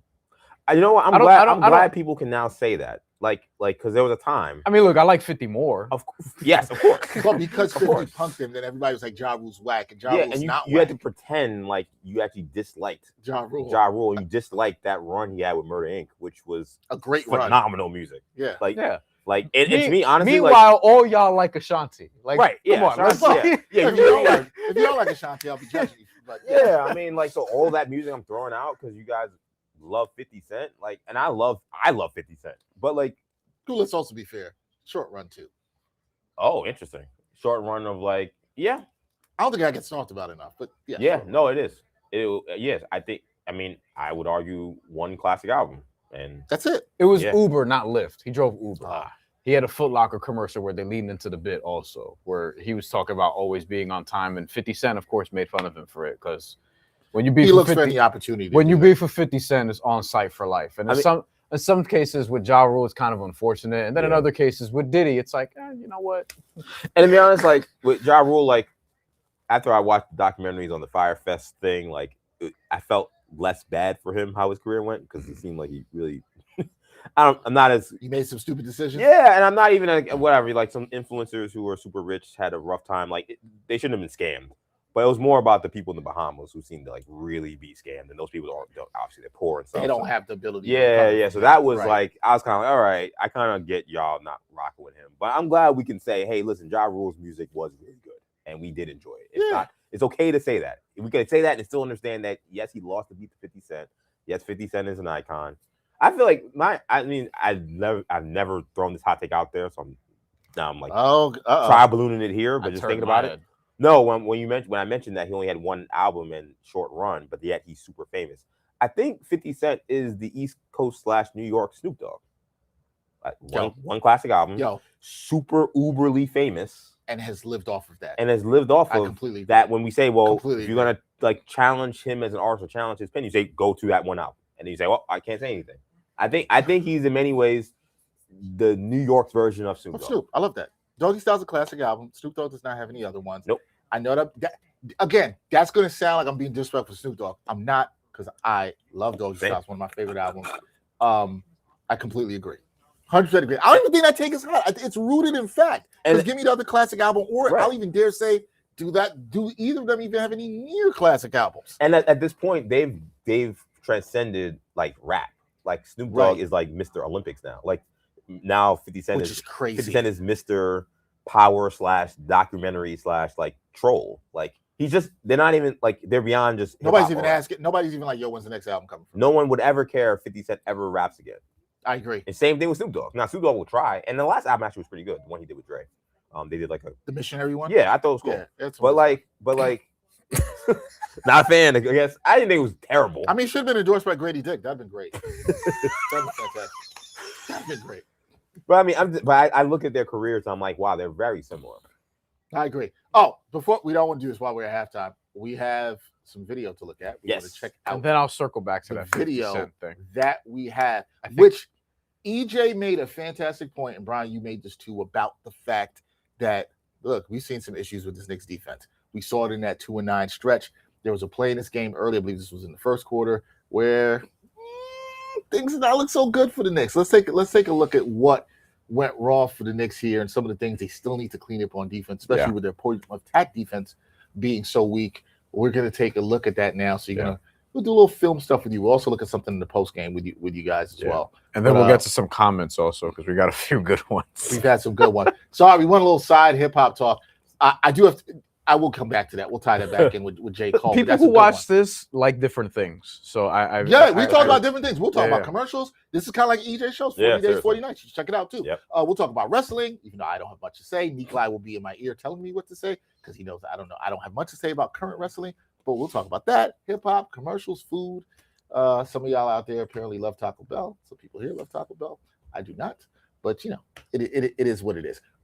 We got that clip ready, guys, that we can check out. All right, here we go. Check this out and look at how easily the Raptors are able to get this score. Yeah. Wow. Bridges, Brian, you were right. I mean, he's been caught like that a lot this year. Can we play it in slow motion, please? Yeah, he gets caught slipping right there. Yeah, just really slow. And I'm going to look again because look, Bridges is front, guarding him straight up. He's with Barrett right there at the top of the key. Barrett's going to go on that back, the back screen that'll be set there, so we can let that go through. That's Brandon Ingram. And Bridges also not watching the ball. So this OG is with Ingram too. So he gets just caught on the screen. It's like a brush screen too. He's not in like you really didn't really make contact, which is why OG didn't switch or like really head strongly. Right. Yeah, he didn't even because it's more of like that's more of like an effort play where it's like you kind of got to get around that.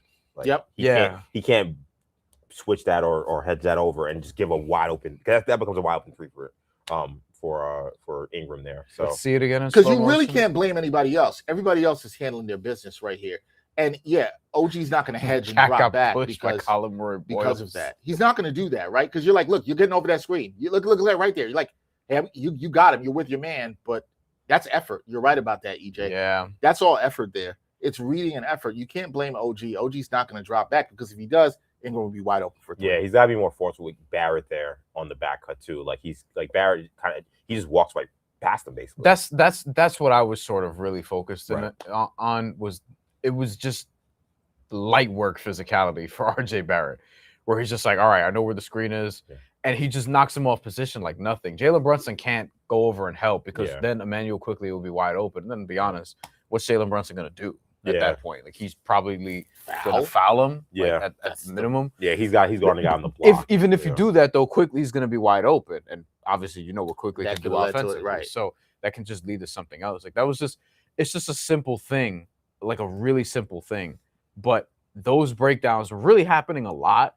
And it's surprising that Toronto's 8 for 28 from 2 right now, considering how often it felt like that was happening. Like I just think that they got away with one defensively in the first half. Now, can you take advantage of it? Can you actually continue to like restrain these guys from making all their twos essentially? Because Toronto's actually been okay from 3-point range so far in this game. They're 6 of 17. It's not terrible. It got a little better, but like it's about league average. Yeah. So the 2-point shots, they have to start making those, and then if you're the Knicks, obviously you don't want that to happen. The Knicks have to start hitting shots, period, especially from 3, because 3 they're I think worse than 20% right now for the game. No, they're at 25%. So they actually got better toward the end of the quarter, but still 25% is still terrible. So. I mean, if you're settling for a bunch of shots like that, I don't know if you're going to get your offense going either. Yeah, I didn't love the comment section. Let's see what we have here. Miracle to be down 4-point game. Did I miss something? It is a miracle to be down 4. Now 6 as we started the third quarter. I did miss something. Scotty picking up Brunson full court now. Raptors fans late, long lines at halftime. Some of them late getting back. Yeah. He almost went to the paint again, guys. For 3. Good look. Yeah. That his first attempt from 3? First 3 attempt, yeah. He's perfect from the field. 4 for 4. Dink and dunk quarterback. Yeah, how can the Knicks get the offense going, and can they be engaged defensively where they don't let the Raptors feel good about their offense? And you're seeing another jump back to back from Brandon Ingram. Yeah, OG needs to be a little more. I thought Cat actually played that pretty well on the hedge, or it was more of a drop. But them putting quickly on Bridges is interesting, and it also tells me, we don't think he's going to use his physicality. Nope, he's not using his size. Anybody off the dribble. He's not being strong to the basket. That's put the rookie in a blender. Sometimes, you know what it is? It's funny we talk about that. There it is. That move again. He does it a lot too. Yes, he does. You wish. So OG's handle can be suspect at times, and he turns the ball over a little too much for my liking. But I do always love his mentality to try to attack. It's like if you took a little bit of that and put it in Mikal Bridges, it will be nice. But you also probably gave OG Bridges handle. Maybe you have 2 really bit better. What's funny is that like I watch OG play, and it's as if like someone like cloned Kawhi Leonard. And like they got to like 65% of his offensive game. And then they unplugged him. Yeah, like that's basically what happened with Superboy. Like you're a DC fan. Yeah. Superboy essentially is a clone of Superman, but like he didn't they didn't fully upload all the stuff. Yeah, basically. Right. Yes. That's why he doesn't have heat vision. That's why he doesn't have certain powers. Like that's what OG is. That's funny. That's really good. Moments where he actually kind of looks like Kawhi Leonard. Like holy crap! Yeah. Like that's great. And it's like but he can't do that very often. And like his game is kind of limited offensively. I like that 65% feels really good. How many players can we do that with other players? Now I just want to go down this rabbit hole. How many players are? It's a good effort there, Cat. 65%. There you go. First miss for Bridges. Mikal Bridges is what, 25% of Scottie Pippen? Less. Scott. Damn, don't do that. Some people are going to be like, you traded 5 first-round picks for 25% of Scottie Pippen. That becomes a new meme. Look, Scottie Pippen was excellent. Yes. Okay? Like, excellent. And won. There you go. That looked like 100% Kawhi Leonard there. There are moments, just like Superboy has moments where he's able to punch Darkseid and he looks like Superman. Scottie Pippen. But then you'll realize, wait, why can't he fly? Or why can't he have vision? That is just That's a great analogy. Good for you to work in a DC. I've never even thought about that until just watching that play. And I'm like, this guy looks like Kawhi sometimes. The 50 Cent Snoop Dogg thing, it's great. It's a great. I rock with it so much. It's kind of genius if you also extend it beyond music. which was part of EJ's point, though. And take it into other you're talking about more dangerous areas potentially. Oh, when you talk about life before rap? No, for both of them? after. I'm talking about like as adults, like as fully formed adult, like ventures outside of hip hop is what I would say. Yeah, some of the stuff they get into, it's really I'm still taking 50, but yeah, I totally get it. That's a good one. That's a really good one. It is a good. To be honest, I also think both guys are actually really. I think they both have a really good pulse of just like culture. I wouldn't be surprised if but yeah, definitely. But I wouldn't be surprised if actually 50 actually kind of saw Snoop Dogg's development into whatever celebrity he became, and actually kind of like saw, hey, I can go in that lane. I can do that. Right? I can be just kind of like beyond just being a rapper, be just kind of like an everyman. Be part of a crypto scam. Yeah. People, hey, get the money right, however you can. Like I think that would not surprise me. So because I'm a little older than both of y'all, I think sometimes when I look at Snoop in particular, now 50, and I look at him and I see the spaces that he's in now. Yeah. Like I remember the first time I felt this was like, yo, you with Martha Stewart? Yeah. Like you made Murder Was the Case. Like just like, and that's crazy. He's with Martha Stewart, and who did 50 Cent date? Chelsea Handler. That's crazy. I forgot about that. That's wow. Chelsea Handler was recently talking about that. Was this before or after? Was this before or after Vivica Fox? After Vivica Fox. That's after. You knew I was going to ask. Yes. It's definitely after. I remember that. Jesus. That's like watching Suge Knight on a kid's show. Our technical director, Nikolai, made a good point. He's like, Vivica Fox still hasn't recovered. Can't say I disagree. Yeah, she was complaining about him recently. Yeah, she still talks about him. Yeah, a lot. I feel like I only see Vivica Fox. If you're young and you do not understand Vivica Fox, go back and watch some great movies from the 90s. Vivica Fox. Damn, was that long ago? Two can play that game. That's a movie. Yeah, I would go early 2000. I don't think I go early 2000. You have to go back to 90s. Early 2000. Yeah, Vivica Kill Bill. Yeah, I almost forgot about that. Yeah, right. Which is one of my favorite Tarantino movies. Kill Bill. Vivica Fox was appreciated. No doubt. By me.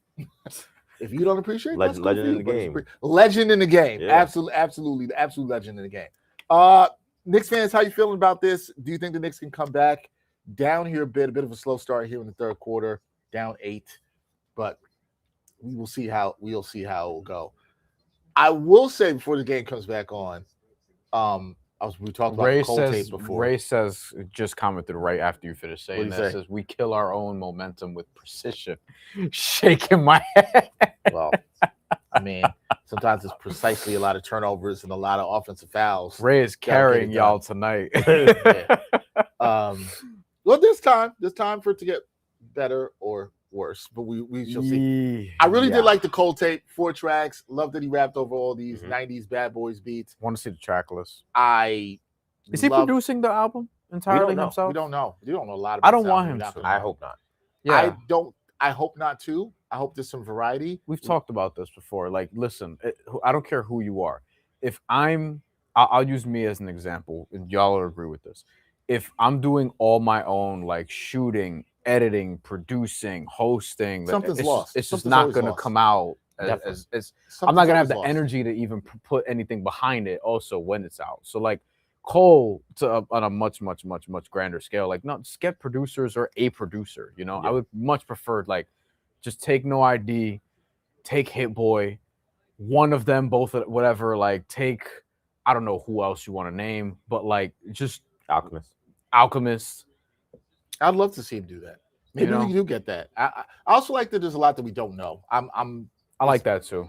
This is going to make me excited. He's one of the only guys that can do that. But listen, I will say this, and you know, I always thought he could come back because at the end of the day, and I've said this to you, EJ, it's all about the music. Yep. And if you deliver good music, nobody's going to care about the other stuff.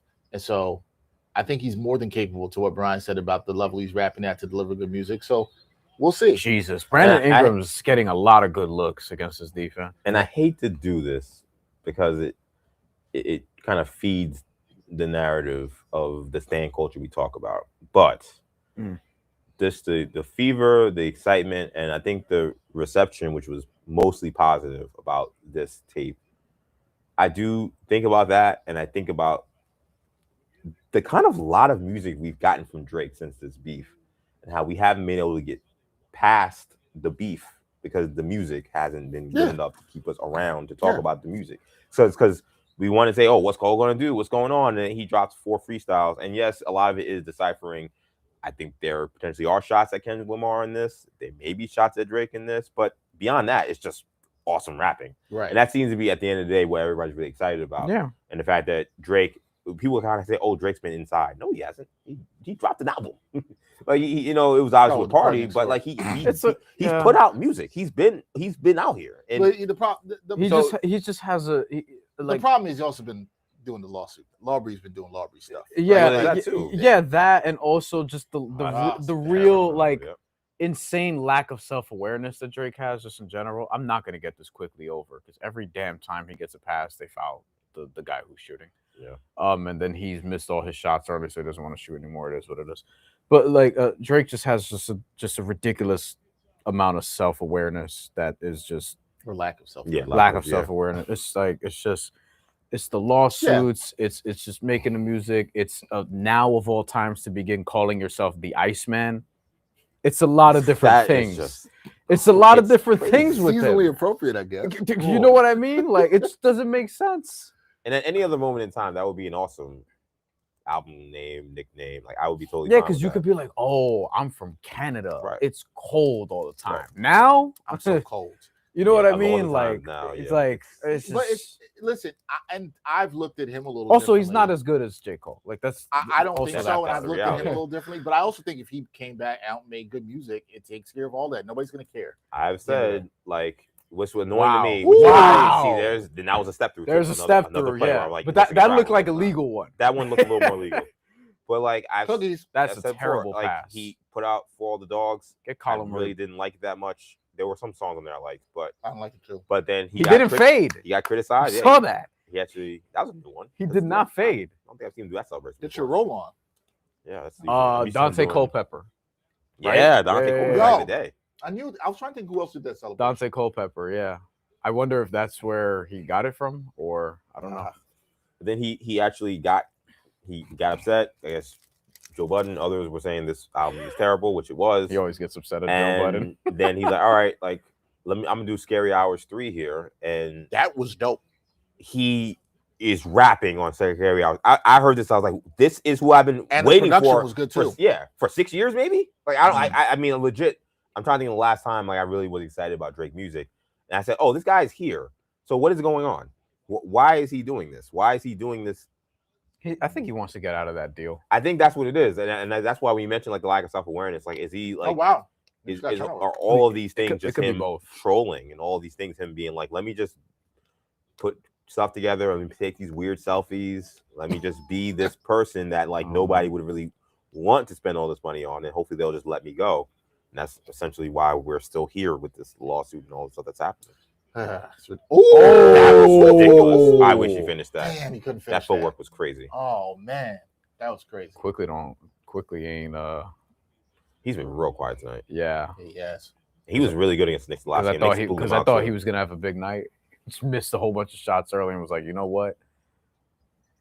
That's good defense by Mikal. Yeah, that was great. That's fantastic. That was all made by Mikal. Yep. Clip that play, guys. That fantastic turn of defense into offense. That was a fantastic play by Mikal Bridges there. It all started with him. Yep. His ability to shut down quickly allowed Josh Hart to. Yeah, you got an offensive. Mike Brown helped up Josh Hart. It's getting a little bit of momentum here. Yeah, they started. Toronto looks like they're getting a little frustrated too. This half started like the first half a little bit. Same like kind of slow, kind of giving up easy baskets, and then like they kind of got woken up by some defensive plays, and now we're back to a 4-point game. I think this is going to be a game down the stretch. Knicks' defensive energy has been much better the last couple minutes. I agree. After it didn't look like they had any in the first couple minutes. Toronto's got 5 turnovers in this quarter. Mikal nearly traveled. See, he can't even see. There's a player right there. He's got Sandro Mamukelli, a guy who should be able to get past, and he can't get past him. That's a 65%. Well, like I just feel like those are plays where I feel like. Again, I'm not saying I watch a ton of Bridges on the Nets. I watched him a lot on the Sun. They played a bunch on national TV. I was like, I don't remember him being this inept at beating his man to dribble, but he kind of is with the Knicks. And it's funny, Ingram, when he got the ball from Mamu bringing it up, you know how when you're getting pissed off at your own team when you're playing, and he just hits the ball like really hard. He did that. I was like, oh, I think he might shoot. One. Yes. Wow, free throws for Mikal Bridges. On a fadeaway. Quickly, so why did I do that? They probably should be posting them. Honestly, they probably should be posting them up a lot more. Look at this. This is just. They should. This is just 2008 right here. Ingram just being a little bit stronger there, gave him that separation. Yeah. Ingram's one of the last dying breeds of something that's not my take, is Bryan Jones' take about the scorer versus the shooter, and how the way the game is played now, we kind of lost the art form of the scorer. And Ingram is that he's part of that dying breed. He made the one All-Star game, and then all the analytics came and were like, woof. Yep. More of that. But like there's an artistic aesthetic to his game that is fun. And like it's why people, and the point that Bomani made was, this is why people love Kobe Bryant. He was an absolute scorer because it was about handle, it was about footwork, it was about just like craftiness. And because the game has now been so much read and react, a lot of it is catch and shoot or catch and drive, make a quick decision. You kind of lose a lot of that. So if you're not super, super elite, if you're not Kevin Durant, there are certain guys that can get Kyrie Irving. There are certain guys that can Brunson. Certain guys that I think Brunson's definitely in that class too. But there used to be a lot of those guys, and it kind of used to be how the NBA was played. But it's a lot less of those guys. Yeah, that's another bucket. Oh, they're taking the offensive. Yeah. Wow. Foot out. I can see it. And it's funny. Bridges demonstratively called for that. Yep.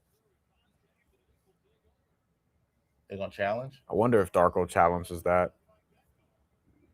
Let's see. Oh, he definitely kicked his leg. I might challenge it anyway, because I feel like there's contact before the kick. Like this with his right there. He's grabbing him there. Yeah. I mean, that to me is a foul. On Bridges. I think before, right on the bounce, Bridges kind of grabs him, and he kind of grabs his jersey a little bit. They're not challenging. Yeah. I might have given that one a challenge. It's hard to reverse kick to the balls. It is. So I'd agree. Shaman with very happy Steve Nash dribble. Yeah, I'm very happy he's okay. He looked fine in that shot. Okay, it looked kind of bad. He had the speed advantage over Mamu. They could win this game. It's in reach, and 1 point game. Toronto's teetering a little bit. All right, how we feeling in the chat? Knicks right back in this game, 12-2 run. Mm-hmm. You feel it like going in the Knicks direction for the first time, really, tonight. Their defense is just but see, look at Diarra right now, just how much he was challenging Ingram on the catch, off the dribble. Pretty good rotation and closeout. That's a good closeout there by Ariel. Yeah, that's why he shoots too. That's another possession where you got to give credit. Diarra was good on that. He shut things off for Ingram, and you love that. I like Diarra a lot. Whenever he comes in, he never looks lost defensively. I feel like maybe they're kind of teeing him up for more looks. Ooh, that's a good closeout by Mamu. Good job by Mamu. Maybe they're teeing him up to get him ready but I feel like he can give them a lot more. I agree. I'm high on Diarra. I like him a lot. I think they are too. Yeah, he's taking this match. On Diarra? Oh, you made him give it up. Brunson got a little lost. Yeah, I'm very. Bryan and I were having this conversation other day on the phone. I'm very high on Diarra because, like I just said, he doesn't ever look lost. Mm-hmm. The shots got to get better. Yeah, but I think the Knicks might have something there. I think he can be like the next Deuce on this team, a guy they drafted late and they can develop, get him on a cheap contract, and do some good things. Those are the kind of guys they've been developing. What percent of Kawhi Leonard is he? He's this is gonna be my new thing that I'm gonna take for every wing. I'm gonna call it the EJ rule. Like we look at somebody, what percent of somebody else are they? I'm gonna have to do that from now. Well, I feel like he's actually more like the percentage of like Pascal Siakam. Yakum, I like that. So like I'm thinking he's probably at 20. He's pretty low. Can we compare him to somebody else who's not also? Well, Pascal Siakam's from Cameroon. He's from France.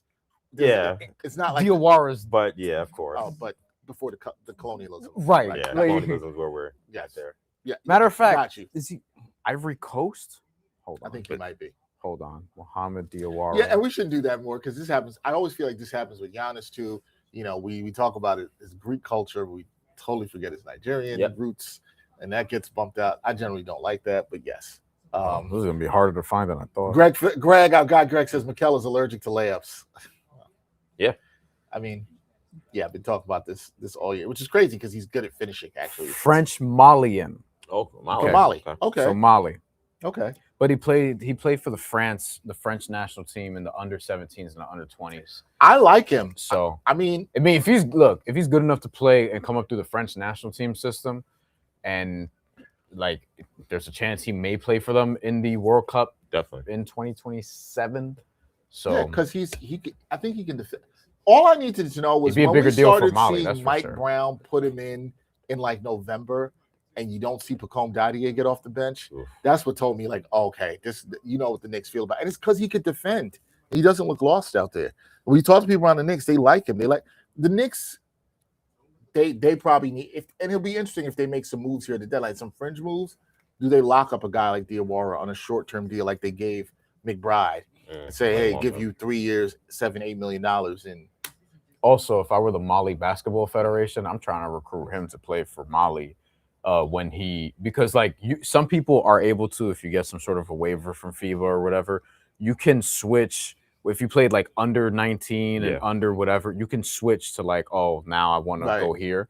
So if he plays for Mali, I mean, Mali got a silver in Afrobasket in 2025. Yeah, I know this. Probably one of the only. And they're trying to be the next South Sudan. You know what I mean? That's how they're looking at it. South Sudan really underperformed the Afrobasket this year. Yeah. They lost right away, and then they advanced to the knockout stage, but got eliminated very quickly. Mali actually made like the upset run, and were outside of the top 10 in Africa, and then finished second. They got their ass whooped by Angola, but they went on a great run. Muhammad, if they could have an NBA talent like Diawara on their team in the future, next Afrobasket is not until 2029 though. Knicks back within a point. OG, there you go. Another steal. And man, OG 3 steals today. He's been great. You think of all teams that would know what OG could do defensively? Yeah, I know, right? Like, Knicks with the lead. When's the last time the Knicks led? Oh, bro, I don't First think lead of the night. I don't think. Yeah, I don't think they've realized led. that they haven't led all night. Someone's oh wow, Mamu. Shit, that was bad defense. Who's this? Oh, Huck Porty's the center here. Okay. Knicks got to really steal these minutes with Brunson on the floor, off the floor. There's go the Steve Nash dribble again. Speaking of Steve Nash, this is who some people see. Okay, Landry. Good rebound. Good rebound. Don't go down with the ball though. Yeah, that was all the way down. We'll learn better from that. He was trying to catch his balance too. Oh, gee, that's something on somebody. Shaman's gonna get hurt, bro. Don't say that. Don't say that. How many times? He's been on the floor a lot. Third time, man. I really hope that he's okay. Are we calling this an OG revenge game? That's why I mentioned earlier. Jesus. I mean, you do Jamal Shed again. Yo, Jamal Shed is killing him. Look at this. Boom. Yeah, that's Houston. That's Houston Cougar right there. That's Kelvin Sampson basketball. Yeah. That is not Landry Shamit's got to look up, man. You got to know when Ed Reed is coming on the blitz. Like you got to know. Oh, what a blow by! That's a hell of a hell happened there. That was on Ingram. Inexcusable by Ingram defensively, but that's a good take. Oh, Shed, Ingram, Barnes, Mamu, and Jacoby Walter. Yep. Okay. Oh boy. Okay. OG's having a quarter. Yep. Jesus. Another Bridges layup. There's a Bridges layup. There you go. If they win this game, it'll be because of OG and Bridges in the third quarter, honestly. But it'll be Wingstop. In a game where Brunson is under the weather, and what's Brunson giving you? What are we talking about so far? Haven't felt them. You haven't felt. That's a good point. You haven't really felt him in this game. Brunson is 11 points on 4 of 11. Now, considering under the weather, not terrible. 3 assists, 4 turnovers. That's a telling sign with him. Yeah. You got 4 points and 16 boards from Cat, and they're still winning. You got 4 points from Cat. Well, you got 16. And I don't want 17 rebounds from Cat. I don't want to say that this is a bad Cat game because here's the unbelievable stat of the night that I just saw. I can't believe what I just saw. How many fouls does Karl-Anthony Towns have tonight? Oh, I don't think he's had any fouls. He has not had a foul. Well, he's not had to. No Pirtle, no. Hopefully, he's not due. Right? Yeah, or due for like 4 in the next. Yeah, they 12 minutes. And he will rack him up fast. Yes, we've seen this before. Yeah. You got to give him credit. He's done his job on the defensive glass. It's not a good offensive night, but those, especially with Mitch out, what he's done on the glass is important. I'll give credit where credit's due, and Definitely. He's good. He still affects spacing. It's good to have him on the floor. He's done what he's needed to do. I agree with Bryan. If they win this game, we're going to be talking a lot at the end of this game about OG, Bridges stepping up big time in the second quarter and third quarter. The defense in this quarter also. Defense is quarter. This is what you want to see from guys. You got to step up when you star like Brunson, who admirably is playing. But listen, if anybody's ever tried to play while they're sick, play basketball is not easy. Oh, it's rough. Toronto's like 30% from 2. And that's like the main thing for me here. Yeah, you're gonna live with that shot. That was actually a good shot too. Yeah. Damn near went in. Yeah. But but if that's what they're generating, if it's a Brandon Ingram save us offense, and he's just gonna pull up from the mid-range area, I mean, you'll take that if you're the Knicks. Mikel, you gotta be more aggressive there to take attack. Take Dick. All the way! Yeah, again! Okay, Mikel. Look at that. 4 layups in one game? What bizarre universe are we in today? You wanted Bridges to take Dick to the lane? You said that, not me. Bridges with a steal. Yeah, you do a little too. You know, I blame our producer Tommy Hogan. He started all this great talk. I blame him. I blame Tommy. Tommy. Tommy's laughing his out. The back door. Floaties. All right. Wow. Yo, I'll give Bridges credit. You gotta give people credit. Wingstop. Wingstop is actually playing like Wingstop. This is what we talk about when the Knicks have these third quarters of doom. This is a third quarter doom for the Raptors. Yeah, it is. No plan offensively. Really sloppy with the ball. Look at this. This is a lot of another fun. good. There was no pass on that possession. Jesus. This is one of the worst. Like, come on. Oh, that'd have been. Look at Cat. Look at the. Oh, okay. Oh, yo. I'm sorry. I'm not saying I'm getting off of it. I'm sorry. We've gotten on. We talked about the last couple weeks. We've got on Cat. We've got on Bridges, and rightfully so. But these dudes stepped up tonight. That is a huge rebound by Cat. And the awareness. No, forget the rebound. The pass. The pass. No, but you got to get the rebound first. Oh, I didn't realize it was behind the back. Yeah. Yo, Cat's in his bag. As somebody who got his vision goggles on. As somebody whose favorite play in basketball is the assist. Other than the almost fight. I love the almost fight. No. Your favorite play is the fight. What are we talking about? But no. He wants the fight. Like Bryan is all about the fight. Yeah. If there was more people punching people to the face, he would be about that. Yeah. He'd like to see somebody get body slammed on the court, all this stuff. I think that pass was ridiculous. That's one of his best. That is like when they put the top 10 plays on League Pass tomorrow, that has to be like in the top 3 or 5. That's ridiculous. And that's a hustle play too, because he flew down the court. That's We're why. talking about a guy who hasn't been, and I think that's why I talked about securing the rebound first, because that's a hustle play. That's literally the Magic Johnson meme. Yeah, literally. It's literally that. Yeah, that's a great play. Great play. Now in the chat, home run hit is 3-3-3. Too far. Cat's playing like he's Michael Jordan. Too far. No, Magic Johnson though. I mean, that's Magic Johnson like that. Say Magic Johnson to be Magic Johnson like pass. I will say Mark Jackson. I don't know if it's quite Magic. Too far. I understand what you're saying, but come on. He's not scoring, but he's doing other things. But this is gonna. We talked about this on Saturday against the Sixers. EJ. Oh my God! It's the defense again. Look at that. But that's Shamet again. Shamet stepped in right there on Dick. Now I did it myself, and he was able to come up with the steal there. That quarter from the Raptors, this is one of the worst. You know what? We got credit to Knicks defense. The Knicks defense definitely deserves some credit. This happened last time they played each other. I'm going to find it.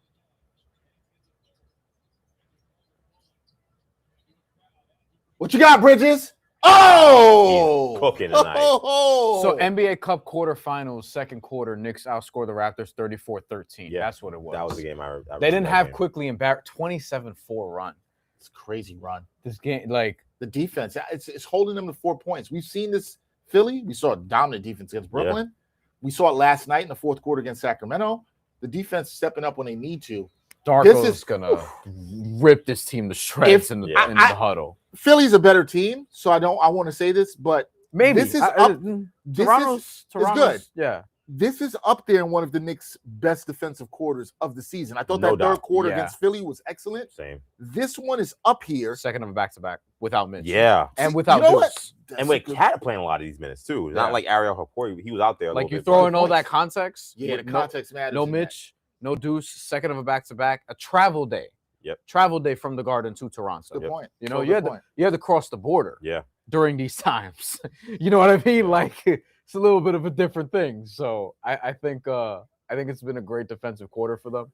Yeah. I think it's it almost damn near feels over. Like I need to see what Toronto's going to do because Toronto still they're not making Toronto's offense is it's stuck in the mud beyond repair at this point. Like they need to have a big quarter here because they haven't made twos all game, and this quarter they went away from generating 3-point shots. Yep, they're not generating quality looks. Brandon Ingram taking a lot of twos, like it scored a few shots for them, but ultimately like nobody else is really doing anything. They're kind of just watching him. They're shooting 35% from the field. And the Knicks are creating a shit ton of turnovers. It's just a lot of turnovers, Toronto. That's what I was going to go to. I was like, for me, I think if Toronto was going to come back into this game, the turnovers they got to cut down. Because the Knicks offense really got cooking because they got layups in transition. Yes.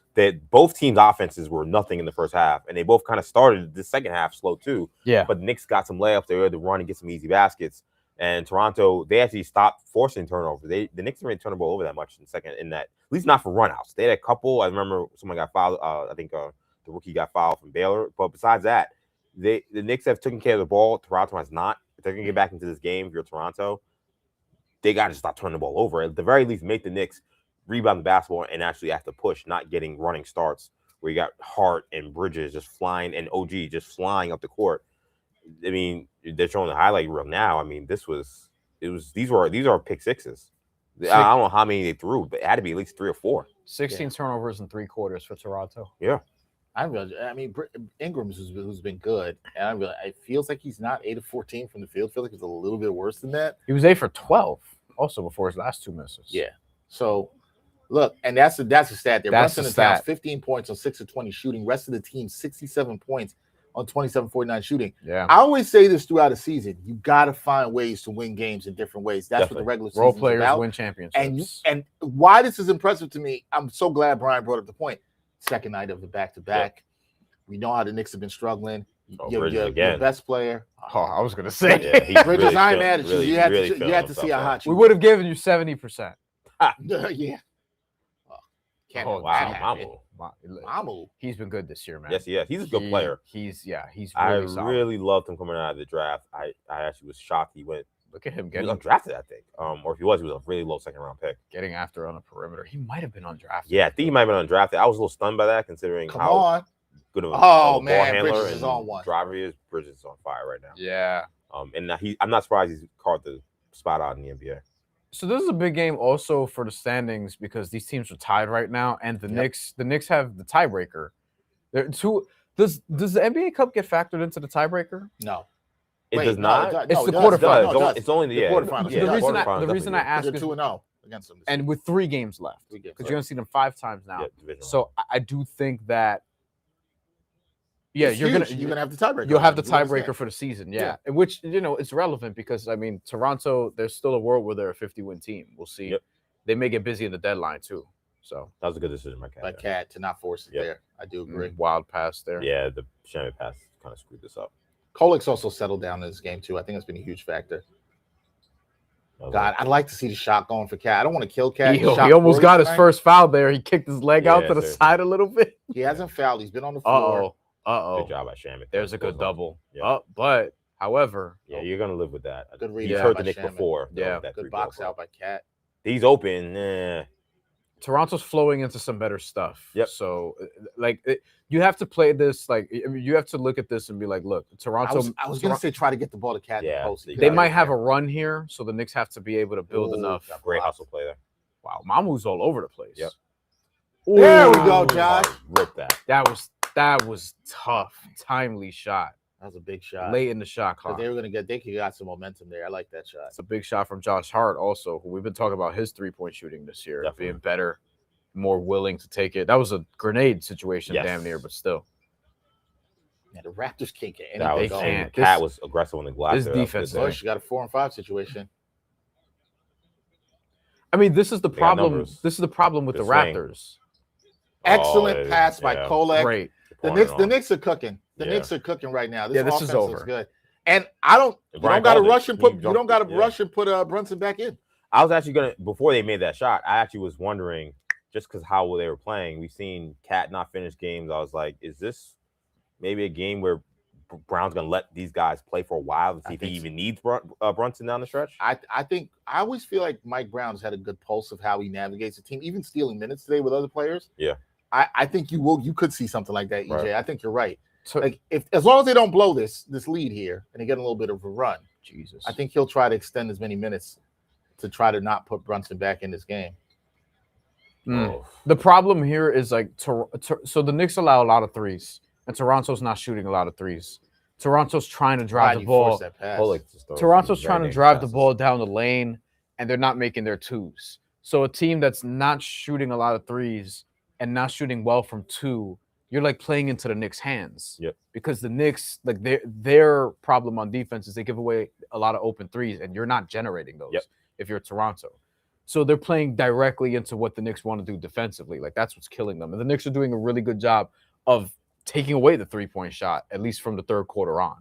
And we've now seen, we've seen the Knicks versus the Sixers a bunch. Now that's another Cole with these dangerous passes. We've seen the Knicks now against the Raptors a bunch, the Sixers a bunch, and now the Celtics a couple times. We'll see how the standings shake out. But late in the year, when you get to like playing around with who you want to see in the first round, I think if you're matching up, let's throw Orlando in there too. I think this is the team they want to see in the first round. Miami. If it becomes a 3-6 situation, 2-7, 4-5, these teams are all kind of jumbled up, and I think they're going to be jumbled up for a while. I'd much rather see the Raptors. It's a good point. I think Toronto's the one that they've matched up the best with. Yeah. Like Miami's been tough. Orlando's giving them some, but I think they figured some things out the last 2 times they played Orlando.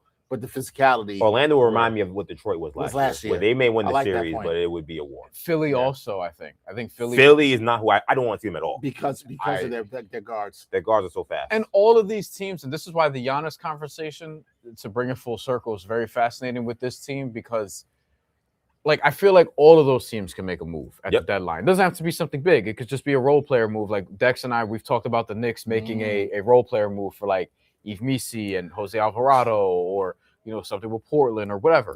But there are all these different elements like throughout the league where all these teams in the Eastern Conference, I think, want to be more competitive because everyone feels like they have a shot this year.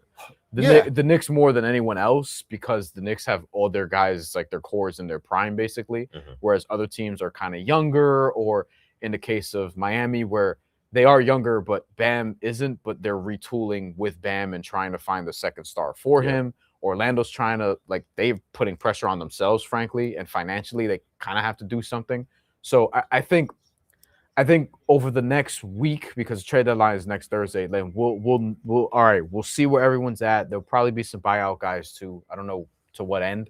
Maybe Chris Middleton might be the most interesting buyout guy.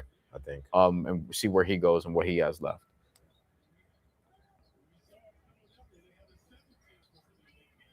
Oh, that was a big shot there. Because Cole had a couple of bad turnovers. Yeah. He's had 3 turnovers in this game.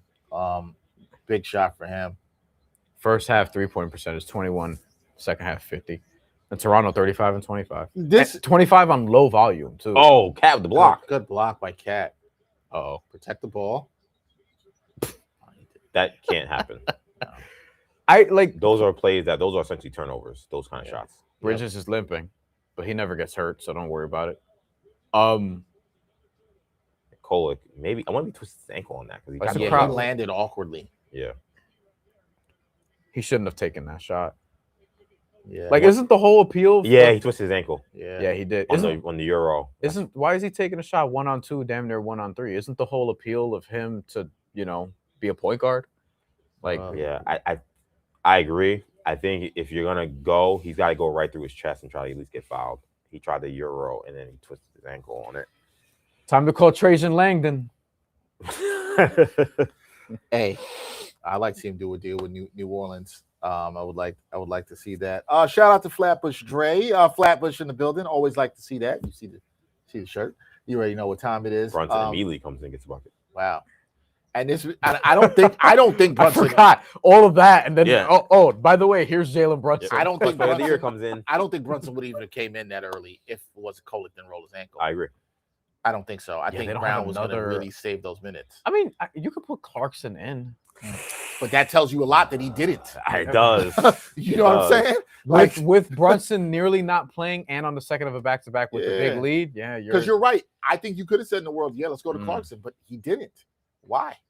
Yeah, Clarkson. Not trusting him right now. Easy contract to move. That'd be crazy if they bought him out. That would be surprising. I think it would depend on what else. I saw that coming. They've given up that baseline a bunch, which I know teams coach that actually now, but they're not. You're supposed to give it up and then try to cut them off. The fact that OG is attacking it though, like RJ, that should never happen.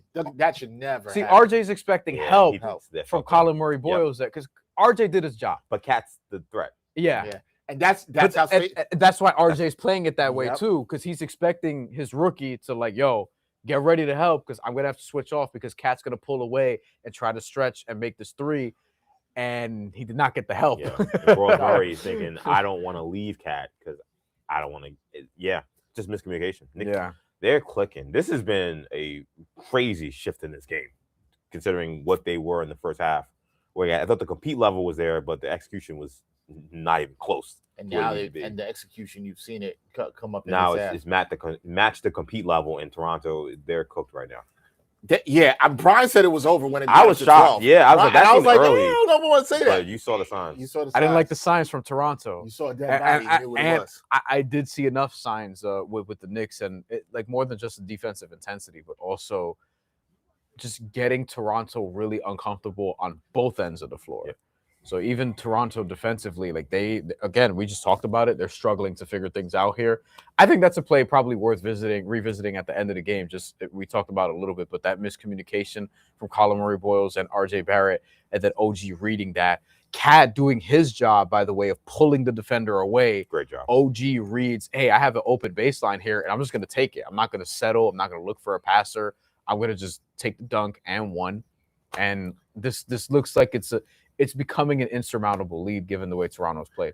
We'll talk about this more post game, but I think the thing that I like that I'm seeing now in these last 4 games is at least in all these games, there's been a point where I've been like, yo, okay, this is the defense we needed to see.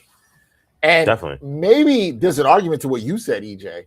Maybe in some way when you take the back-to-back, when you look at this defense in the third quarter, it's more impressive because Cat was on the floor for a good amount of that. It was. And I know Brunson didn't play a lot in that, but Cat, because Brunson's only done, how many minutes has Brunson had tonight? He's played 25 minutes. Yeah, he got Brunson out early in that third quarter. Yeah, and you can see Brown is Coach Brown is definitely I think he's not got enough credit. I like how he's managed the roster for the most part. He shows you guys he trusts, who he doesn't trust. He'll experiment. He knows when to steal minutes. You see Hawk Porter, you see DeWar get minutes. I always say I think that stuff matters. Yeah. To not just get through a season, but if you do have injuries, all right, guys have confidence that they can step up and do stuff. So the defense to me is really what turned this game around. I know you're gonna look at they made shots. They were doing it in the first half. So that matters too. Yeah. You got to make shots to win the game. But what's good about this though, Dex, is I mentioned how it has seemed that the Knicks have not defended when their shots aren't falling. Then Sacramento a little bit yesterday too, but this more so. This is a game where their shots were not falling and they still were defending. So you're wondering if whatever message that the coach is trying to get across with how poor the defense has been, is it finally getting through that, hey, if you just keep defending, you guys have the talent offensively to eventually break out. You can give yourself a chance. Oh, wow. Great pass there. Damn. You're not going to give yourself a chance if you allow if you say, oh, we're not making shots, we're going to just let this thing get out of hand. You're not even giving yourself a chance. They kept themselves in this game, a game you guys both said, and I agree, they should have been down 20 when they were down 12. Now, you're still defending, but now you're making the shots. This is the result that happens. Yep. Do you care to hear some scores from what's going on around the league today as we watch? We're in standings watching season. We're here. Definitely.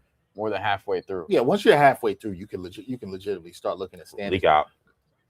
A layup. Layups in this game. A layup. Bridges. 5. I got 5 on it. Yeah. What you never thought you'd hear that about Mikal Bridges. When's the last time you seen Mikal Bridges make 5 layups in a game? Well, we see him make 5 layups until the All-Star break. Between now and the All-Star break after this. There's some tough teams. Did he blow it all in this game?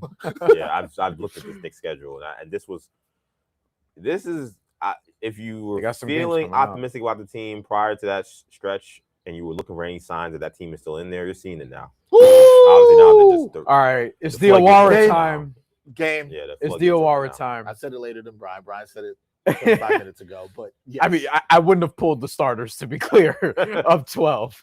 Yes. Now is where I'm getting to that point. If I'm Toronto, I'm like, look.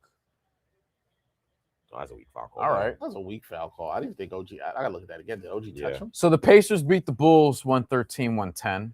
Not helpful to their tank. Relevant to the Knicks, the Cavs beat the Lakers by 30, 129-99. Did Doncic or LeBron play? Luka got hurt, right? Yeah, he ended up playing 20. He ended up playing 30 minutes actually. So and he did his usual, 29, 6, and 5, which is actually under his usual. LeBron finished with 11. A lot of people liked his over today. I can't say anything. I liked quickly tonight.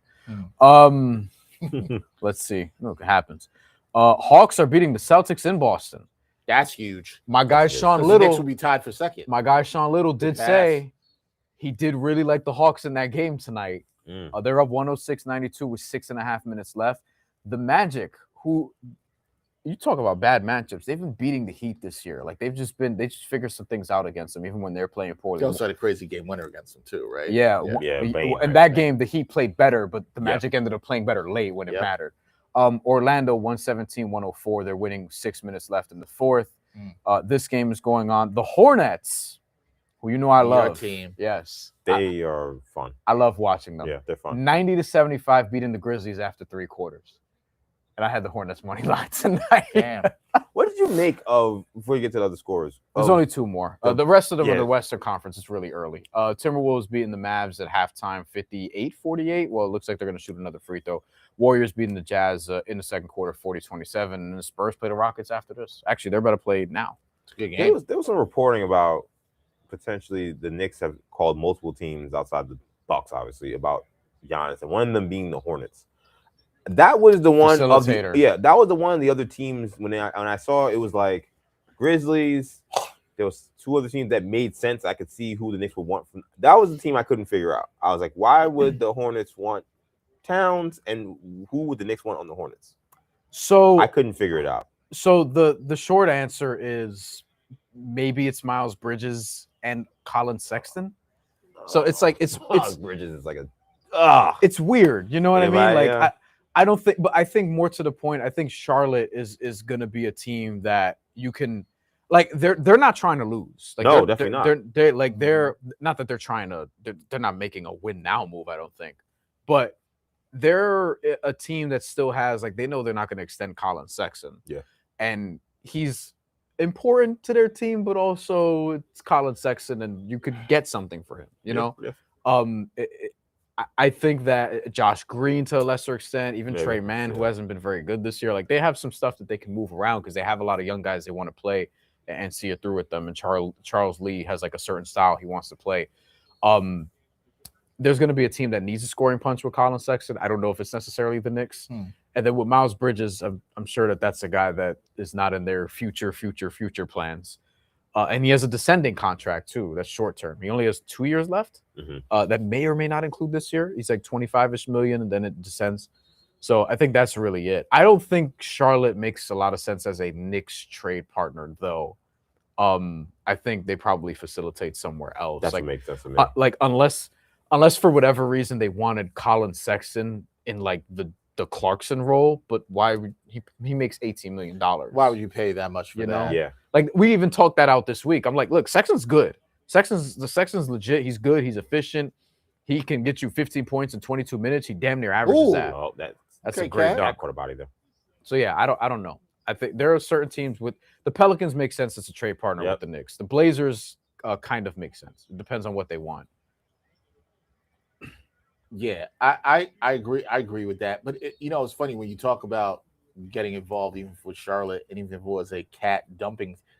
That's kind of what you're probably going to do if you're moving cat. You're not getting obviously like a Giannis in that deal. Oh, I don't know why I didn't answer that part. I don't know why cat makes sense there either. Yeah, I didn't get that part. They need I don't get it. Like they're gonna get a 4 at some point because they have 2 centers that they like. But I don't see why he fits. I don't know why they're a cat team. You know, and if they are, then you're also attaching like they're probably taking a pick back. Like that front office is actually pretty smart now. Yeah, you know, now certain other ones, we'll see, but Jeff Peterson from the Nets, who used to be with the Nets, he's out. He's over there now. He's with that front office. I will say this: if you're a Raptors fan, you gotta be mad about this loss. Oh yeah. Brunson was not Brunson. He was sick. Cat didn't even kill you offensively. He was amazing on the glass. But you got to be mad. If you consider yourself trying to really compete in the top 3, then I agree. Yeah. And maybe I'm old school in this aspect in terms of like how much the regular season matters. But I'm one of those folks who I do feel like you played this team and you didn't have a good performance last time. You want to put on a good performance at home too. Yeah, the Knicks kind of handled them last time, and it was because of a horrendous second quarter. Another OG steal. And the sloppiness. Oh my God. The kind of, it seemed like they thought they had the game won the first few minutes when Knicks kind of came out lackadaisical, and they kind of let them hang around. This is probably one of their more disappointing losses of the season. 19 turnovers for the Raptors. Yeah, this was not a good look. I took OG over 1.5 steals. You got to give him. He has 6. You got to give him the Tim. Oh yeah, he's wearing the He's house. OG, right here. Yep. You're getting one of these after the game. You know, with the hard hat, absolutely, with the construction hat. Absolutely. It's got to be OG. Ridiculous. He's a defensive player of the game. By the way, Miles Bridges 8 of 9 tonight. The guy is productive. That's the one thing about him. 8 of 9 tonight. Moussa Diabate, 13 rebounds, who I love. Add his over points, rebounds. 4 points, 13 rebounds. It was 16 and a half. Look, listen. Thank you. We started this game, and was it Ray Melendez, our guy from the Bronx? He was not feeling good about this. And Knicks fans, you got to feel. I think we're at the point. I said this the other day on the show. You're getting to this point. If they won this game, Portland Friday, we'll see what they do against the Lakers on Sunday. This is an important stretch. Yes, they started a stretch where the Knicks are playing 10 games in 16 days with 3 back-to-backs until the All-Star break. Yep. This is an important stretch. You play well, you start stringing some games together, you can get that taste of that 2-9 stretch out of your mouth. Yeah. The bad taste can go away.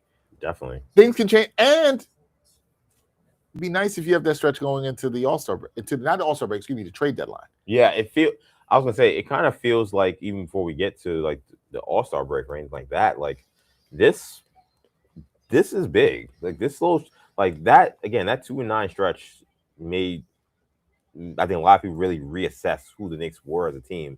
Fairly so. I feel like not only am I seeing again the signs that they showed earlier, but I'm seeing actually new things too. Like again, the grittiness defensively. All year, even when they were winning, they kind of were playing average defense at best. Yeah. They were kind of getting away with that. They were good when it mattered. Obviously, during the cup games, like we saw them closing games where the defense was phenomenal down the stretch. But they kind of were like picking their spots defensively when they really were kind of imposing their will. We've now seen multiple games in a row where they're just playing good defense for 4 quarters, more or less. And you're gonna have lapses. No one's gonna be perfect, and this shot making in this league is crazy. But the defense looks entirely different than it was during that stretch. So is this more the team that they are, and maybe that was just a bad run as a team that is bored playing in January basketball, waiting for April and May and June to start? Maybe that's what it was, or is this a blip where you're playing different teams? Maybe you match up better. That's going to be the question. Look, I think the truth lies somewhere in there. Yeah, I know it sounds somewhere. Yeah, the truth lies somewhere in there. I never thought they were as bad as they were during that 2-9 stretch, but I did think, like you said, it was time to reassess some things. And it also doesn't mean that they still don't have work to do with this roster, because I still think they do. Yep. There's still a need for a backup point guard. Look, Tyler Kolek tonight. Pass was incredible. He had 3 turnovers, and that's the things. Those are the things that hurt you more in the playoffs. I'm not asking Tyler Cole to be perfect. He's still learning. He did some good things. He does have 7 or 8 assists. He has 9 assists actually. Decent floor game. 9 assists and 3 turnovers. You like the turnovers cut down, and we know that's how still a 3-to-1 ratio. It is. So. I don't want to kill him, and it matters because he played. I don't think he's coming. He was first off the bench. He was first off the bench tonight. Yeah. He's played 18 minutes. That's the question you've had with him. And assists every other minute. Can he play those minutes, and can you trust him in a playoff game against a really good defense? That's really the question. This is a good game for Cole, because this is a team. Shed's going to pick you up 94 feet. quickly. He's good defensively. Like, he was going against guards that were actually going to challenge him. That's crazy. We're going to get a 4. I don't think. Yeah. I don't think. All right. And you want to see him challenge against that. To your point, we're getting the challenge on that. We're getting into Tibbs territory. I feel like you can pull these guys. Definitely. No, you're right. I feel like you can pull these guys. You know. After seeing that, I'm like, wait. Especially with Hart's ankles this year. Yeah, let's pull the guys off the floor. Right now. Yeah. Although he may have to shoot his free throw. Yeah, I don't know where Hart's going. Unless they did not count the shot. I don't know what's happening here. They're very challenging for a flagrant. I assume that's what they're looking at here. Yeah, I mean, I'm really happy they call it. Cannot wait to see what they do at the deadline. I also want to echo, like, this is a really big time blown opportunity for Toronto. Huge. Just awful, because one, plus minus isn't everything. We say this all the time, but just from a plus minus perspective, you're missing arguably the two most important Knicks, Deuce McBride and Mitchell Robinson. Like, just from a on-off perspective, right? I mean, Deuce McBride has been the best on-off player for the most by far, and then Mitch is up there as well. I'm forgetting if he's second or third, but he's up there as well. He might be second. Like, he might legitimately be second. And the minutes where McBride's not playing point, right? They're even more astronomical. Right, they had to dig deeper into their bench. Like, we saw Yabusele, we saw Diawara, we saw Kolek, saw a lot of Kolek. And Brunson was sick. Brunson was a game time decision. And you didn't get. It's not like Cat killed you offensively. Yeah, and that's the other thing. And it's like, look, the Knicks are heading into this game, as I mentioned, 2-4 on the second half of back-to-back this season. And the two wins, by the way, were the Wizards and the Hornets at home. The Hornets were injured, and the Wizards are the Wizards. And then their losses were against better teams: Orlando, Philly, Golden State, and actually Philly again. And this is only the second time they've had the second of a back-to-back on the road all season. Like, this was a prime Toronto spot. Toronto's also 6-3 with the rest advantage this year. Just wins, losses, not even against the spread, 5-4 against the spread. But 6-3 with a rest advantage this year. And with 2 to 3 days rest, 4-2. And you go out and lose this game with like a mostly healthy team. All you were missing really is Jakob. Like, that's just unacceptable for Toronto to actually fall like this. So credit to the Knicks. Outstanding second half, really third quarter that turned everything after a first half that was kind of miserable to watch. But that third quarter, sometimes that's all it takes. And they beat their ass in the third quarter. Like, they destroyed them in the third. And it looked a lot like Philly. And yes, you talked about all those stats, O'Brien. And look, when you have that, you didn't have no Deuce, you didn't have Mitch. And Brunson and Cat shoot a combined 8 of 24 from the field. 33% exactly. For a combined 21 points. And you lose this game at home. 20 plus 2. That's great terrible. Job by the Knicks players stepping up who needed to step up. Yes. And I think that's the big thing for me. And again, we'll get into this more post game. That's the big thing for me. Knicks players need to step up. They stepped up tonight. That's what you want to see, especially from a guy like Mikal Bridges, who put up a 30-piece. You wanted to see that. Yeah. And I want to say, not a 30-piece. He had 5 layups in this game, people. Not a 30-piece where he's just bombing it from outside. He was 4 of 6 from 3. But I like the way he played the game. I thought he was good. OG's 6 steals and 2 blocks. Like, he was dialed in. He was locked in. He was, and even early in the game, he seemed like when everyone else kind of wasn't paying attention, he seemed to be the only guy kind of locked in. Again, maybe it's being back in Toronto. And guys always kind of are locked in for games against their old teams. I don't know if that has something to do with it, but but see, this is another thing, and I peeped this in the Nets game, and even when the reserves come in like this, and this is garbage time, they're playing hard on defense. Like, if something is switched where everybody is bought in to playing hard on defense, that really in the Nets game when it was third, it was over, and Brown emptied the bench. I was like, Diawara was playing hard. Yes, they were. Porty was playing hard. Kolek, they was playing hard on defense, and I was like, okay, maybe collectively this team has been like, we need to get our shit together. I was gonna say it might just be you go 2-9 for a stretch, and you remember, hey, you have championship expectations. This is unacceptable, and they played this third quarter and fourth quarter. We'll say the second half, but really the third quarter against a team like Toronto, who has playoff aspirations, but hasn't been a playoff team consistently lately. Like, the Knicks played that, like, yo, we can do this. Like, we could actually turn this up and be a postseason intensity during the regular season. They haven't tapped into that a lot.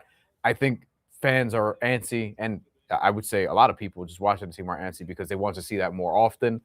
It's the lulls of the regular season, and I'm not going to say like, look, the Knicks are fine. They don't have to do anything or anything like that. Like, no, there's still some clear issues, but they have looked better over this stretch. Like, they've responded really well from the 2-9 stretch. They're on a little bit of a winning streak now. You just want a back-to-back, second end of a back-to-back again against a team who I think, frankly, like really, really dropped the ball here. And to lose by almost 30 points, Darko is going to be pissed off in this press conference. And that's great if you're the Knicks. You pissed off a team who has these aspirations to get where you are. Yep, send a message. Send a message to the team that you could potentially definitely see in the playoffs. Yeah, 27-point victory on a back-to-back, 119-92. This is not going to jump out to anybody. We talk about the Knicks' best wins of the season. Yep. This is one of them.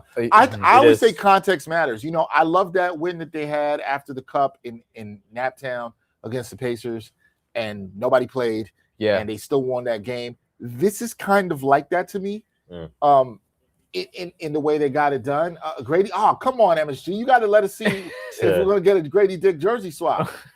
You know what I mean? Like, they're trying to get PG on. Come on. They cut away from that real quick. He doesn't do it enough. It should be a bit. Like, she should just try to do that every game. Just, like, finds the funniest person. They cut away from that real quick. Yeah. And but come on. And you think are Raptor fans going to be mad that Scotty Barnes is like laughing and messing around with OG and Towns and stuff, the way Knicks fans were with the Draymond situation? I was one of those people raging about that with Mike Brown. I understood it. Yeah, I understood it from especially where the team was during that. That was the other part about it. That I think maybe just it being Draymond and that is a big part of it too, but just also how bad the team had been playing. It just seemed like everything. It all looked very unserious, and I'm like, do you not see what's happening to your team right now? Yeah, this streak could extend a little bit. So you're at 4 straight wins. The Toronto win tonight and the Philly win from Saturday. Those are the ones for me because like Nets Kings is whatever. If you lose those games, it ain't whatever. But like you should take care of those teams, and they did, and even covered against both of them. Sixers Raptors actually covered these games too. Like these are teams we expect to, if not make the playoffs, at least be in the play-in. Like they're going to be relevant all season long is the point. Yep. Now you get the Blazers Friday, Lakers Sunday, the Wizards in Washington on Tuesday, Denver Wednesday on the second of a back-to-back, last game before the trade deadline. Don't know if we'll see Nikola Jokic. Don't know yet. That's an interesting thing. I'll be at that game. That's an interesting thing. And then it's like Pistons Celtics. That right there is a big stretch. Road Pistons, road Celtics. That's Friday, Sunday, and then home against Indy, February 10th. Then the last game before the All-Star break is in Philly the day after. So there's some other like circle them on your calendar games toward the end of this not first half, but leading up to the All-Star break. But this was one of them for me. It was like, all right, second of a back-to-back. What are you going to do against Toronto? And I was worried that, hey, they didn't play Mitch and Deuce is out, and like I don't know. And Toronto, they might play better this time around. They're more healthy than the last time we saw them against the Knicks, and none of that mattered after the first half. No, none of it mattered at all. So let's reset here. Knicks, big win, 4th straight, 119-92 on the road. It did not look good early on, but the Knicks, really impressive second half, amazing third quarter again. Defensively, they were really strong. Dexter, Henry, Bryan, Fonseca. Our guest, EJ Stewart from WFAN, also host of the 40 Days and 40 Nights podcast live show.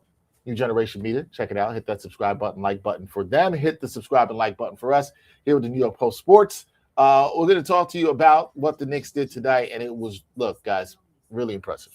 I think you got to be impressed with this. If you're a Knicks fan and you're like, hey, they got to show me. You heard Bryan just go through the schedule, and I think the Knicks are primed. It seems like this is a win that says to me, you're locked in right now. You're focused right now. Definitely. You understand what the assignment is with the schedule coming up. I talked about the 10 games in 16 days starting yesterday with Sacramento. You talked about the opponents, Bryan. You got to be locked in now. You've been through some dog days. Maybe that's what it was, EJ, as you talked about. But I don't know where you guys want to rank this. And I also let the fans rank it too. Maybe we could put a poll in the chat. We could put it for them. Is this one of the best? You know what I'll put it? Top 5. Is this a top 5 Knicks win this season? Okay. One. Not a question for me. Absolutely. It's one of the best road wins. It might be the second best road win. I think Philly's the best road win. This might be the second best road win. Remember, what was the record? It was 1-11 against teams 500 or better on the road. And now they've got back-to-back wins over teams 500 or better on the road. That's another thing Dexter tells me. Yeah, they're actually focused now. They're focused. So I'll start it off with you guys with this. Like, it is, or when you look at this win and how they won this game, the fashion, the context of it all, is this a top 5 win for the Knicks this season? I'd say without question. I just think for me, and I said this a couple weeks ago, it's kind of odd because you don't know which way it's going to go, but I felt like this team was going to show me how much they actually want to stay together with how they play during this stretch. Because I thought that there were games that were winnable, but you'd have to show up to beat them. Like, obviously, you should beat the Nets, you should beat the Kings, but you're playing the Sixers, like that's a team that's, that's handled you a little bit, but you beat the Sixers in the playoffs a couple years ago. You've had their number in recent years. Like, you should find a way to get one back over on them. You owed them a receipt, and you got it. This is a back-to-back game against a tough team, but this is a team that's kind of trying to enter the picture of being one of the Eastern Conference contenders. That's not actually Eastern Conference contender. If you take this seriously and you approach it the way you're approach it, this is a game that's winnable. Now, we didn't know we'd have all these guys out in Brunson sick. So the fact that they were still able to get it, it does tell me, okay, this team does have some grit. It does have some fight. I think they do want to stick together. Maybe them playing so well will make teams want to trade for some of these guys. I don't know.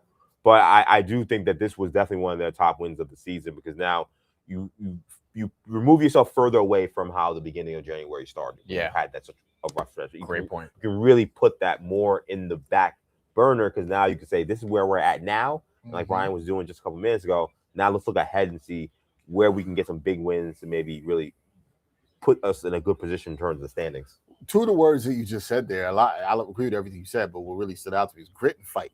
Yeah. Sometimes a lot of it, we talk about wins and losses, but fans sometimes, especially, all of us here as native New Yorkers, it's like, yo, you want to see that. You want to see that grit and fight. You saw some of that today, and I've been talking about this. There's such an affinity for that 23-24 team because they had that fight. And I think in the last 4 games, you had the Nets beat down the Sixers game. Sacramento, they even fought despite not playing a great game. That was a closer game than the 16 points they won by. 100%. Yeah. But there was grit. You got to give them credit in the fourth quarter. You saw that here again in the second half. Are we starting to see, Bryan, the formation of because the one thing people have said, the Knicks don't have an identity. What's the identity of this team? I'm not sure I can still answer that question. But do you feel like we'll at least start maybe seeing the formation of that coming off of, as EJ said, that 2-9 stretch where they had to look at some things and correct some things? Are we starting to see the formation of the Knicks having an identity? I think you're seeing more of what it can be. I don't know if you're seeing what it actually is yet. It's a small sample size, and we know that they have the capability of doing this, which is why I think a lot of people get pissed off watching this team in terms of, why can't they do this a little bit more consistently? But the defense has been infinitely better these last 4 games. We saw it here in the third quarter a lot, but even in the first half. And I talked about all night, Toronto is shooting terribly from 2. And in this game overall, like they didn't shoot that well from 3 either. Like a big part of this was they weren't getting 3-point volume in the second half at all. I think they shot a single-digit amount of threes in the second half. Toronto did. They ended up 7 of 26. From 2, they were 23, if my math is correct, 23 out of 53 from 2-point range, which is actually not nearly as bad as it was. And that's also including a little bit of garbage time. Right. It's including some of when the game got out of hand, and it's like, all right, you want to lay up whatever, but at that point they ended with 92 points anyway. Yeah. So like they played terribly tonight. They also only got outside of like Brandon Ingram, where was the production consistently? But a lot of that has to do with the Knicks is creating a ton of turnovers. Toronto gets 20 turnovers. And by the way, the Knicks had 16. It's not even easy to win in the NBA when you're getting 16, but when you're forcing 20 and you're turning those into second chance points. Run-outs and layups. Yeah. Fast break points. Points that they got. Yeah. Especially in that third quarter they had. OG Anunoby, ridiculous in this game. It felt like he had 30 steals. He only had 6 steals and 2 blocks. You know what I mean? Like we're looking at another one of them right here. Karl-Anthony Towns with 22 rebounds, and I know like somebody was going to have the big rebounding effort tonight without Mitchell Robinson. But I said before the game, Toronto, without Jakob Poeltl, does not start a center. Colin Murray-Boyles, who's 6'7", plays center for this team, essentially. And Karl-Anthony Towns has to have a big game on the glass. The over-under was like 13.5, and he ended up shredding that. So you see the formation of what the identity could be. I think this is a top 5 win for them, given the context. Yeah. Because you're on the second of a back-to-back. This is a Raptors spot. Like, the Raptors have 6-3, rest advantage, like they're 4-2, like all these different numbers, and 2 days extra rest. The Knicks just played last night. The Knicks don't have Deuce, who's been their best plus-minus guy. They don't have Mitchell Robinson, who's been another one of their best plus-minus guys and who's been great as of late. And they went in there and win still by 30, practically. Yeah. So to me, and again, the Knicks were like really, really bad on the road, and still like now they've gotten a little bit better. They've been really bad on the road for a lot of the season, basically the whole first half. And now you have 3 wins against teams on the road, 500 or better. 2 of them just in the last few days. So yeah, I think this is a top 5 win of the season for them easily, given all the context. The Knicks are back. It was all not good just a week ago, right? And they're now back in second place in the East. They moved, they're tied with the Celtics for second place in the East. So 6 games back of Detroit. Look, yeah, I think it's absolutely a top 5 win in the season. The context of the stuff always matters when you're looking at the team do this. All the context matters, and how players stepped up is what I'm going to remember from this game.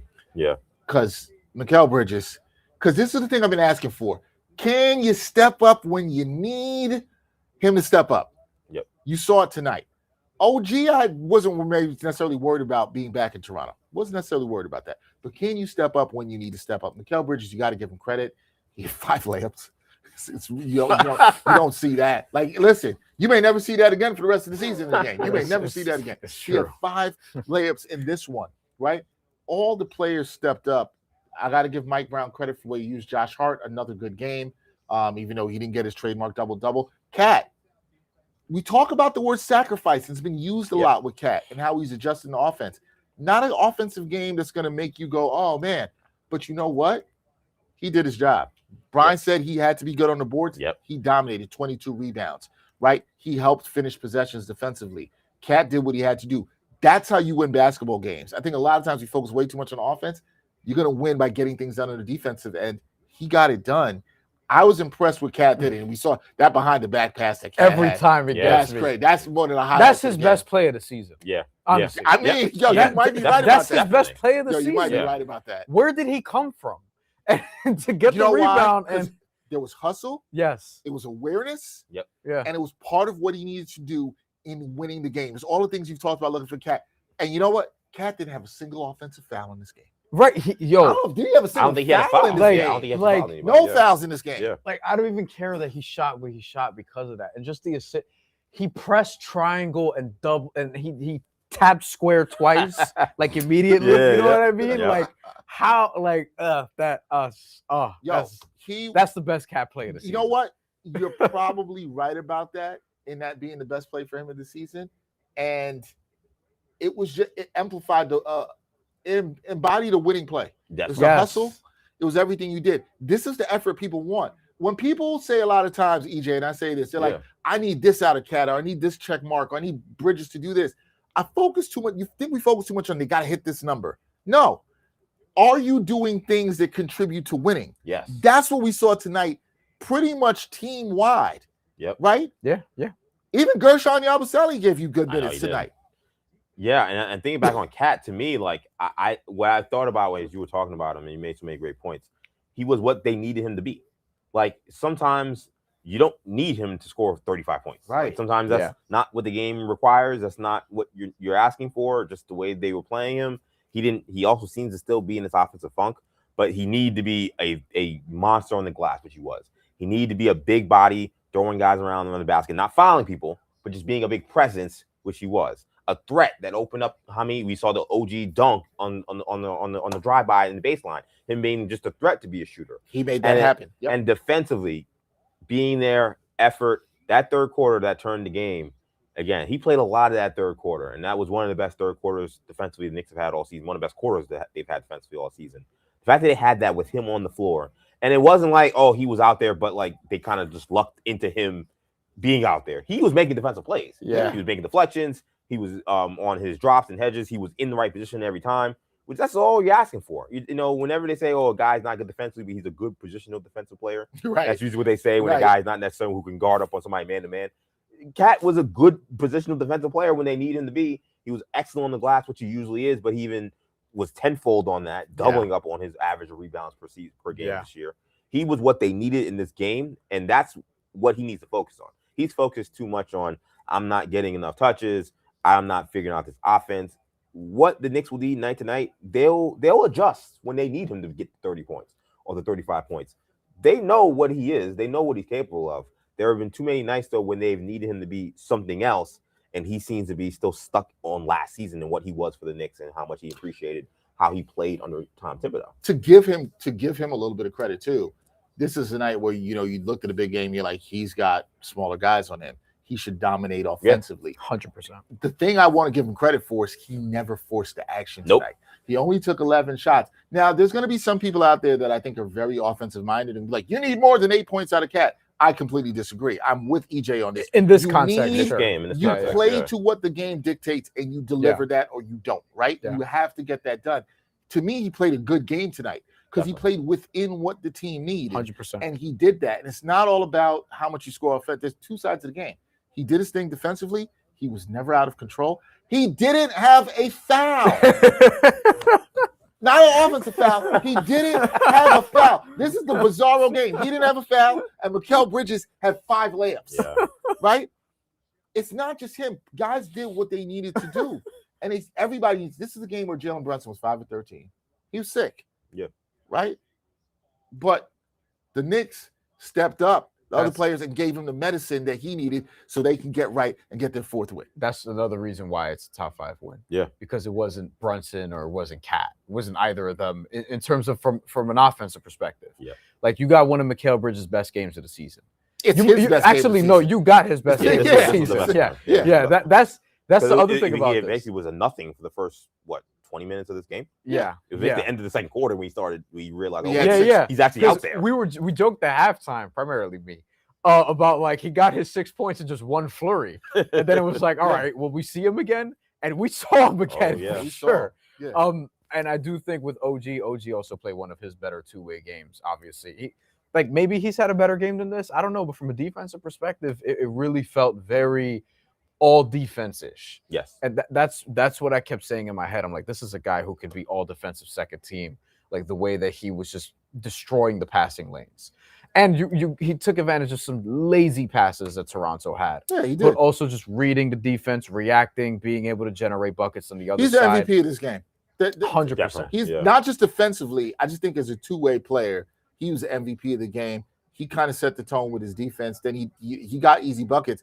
I wanted to hit on that. He started the shift in the third quarter. I agree. Completely agree to start the shift. But I want to hit on something that you had said earlier, Bryan.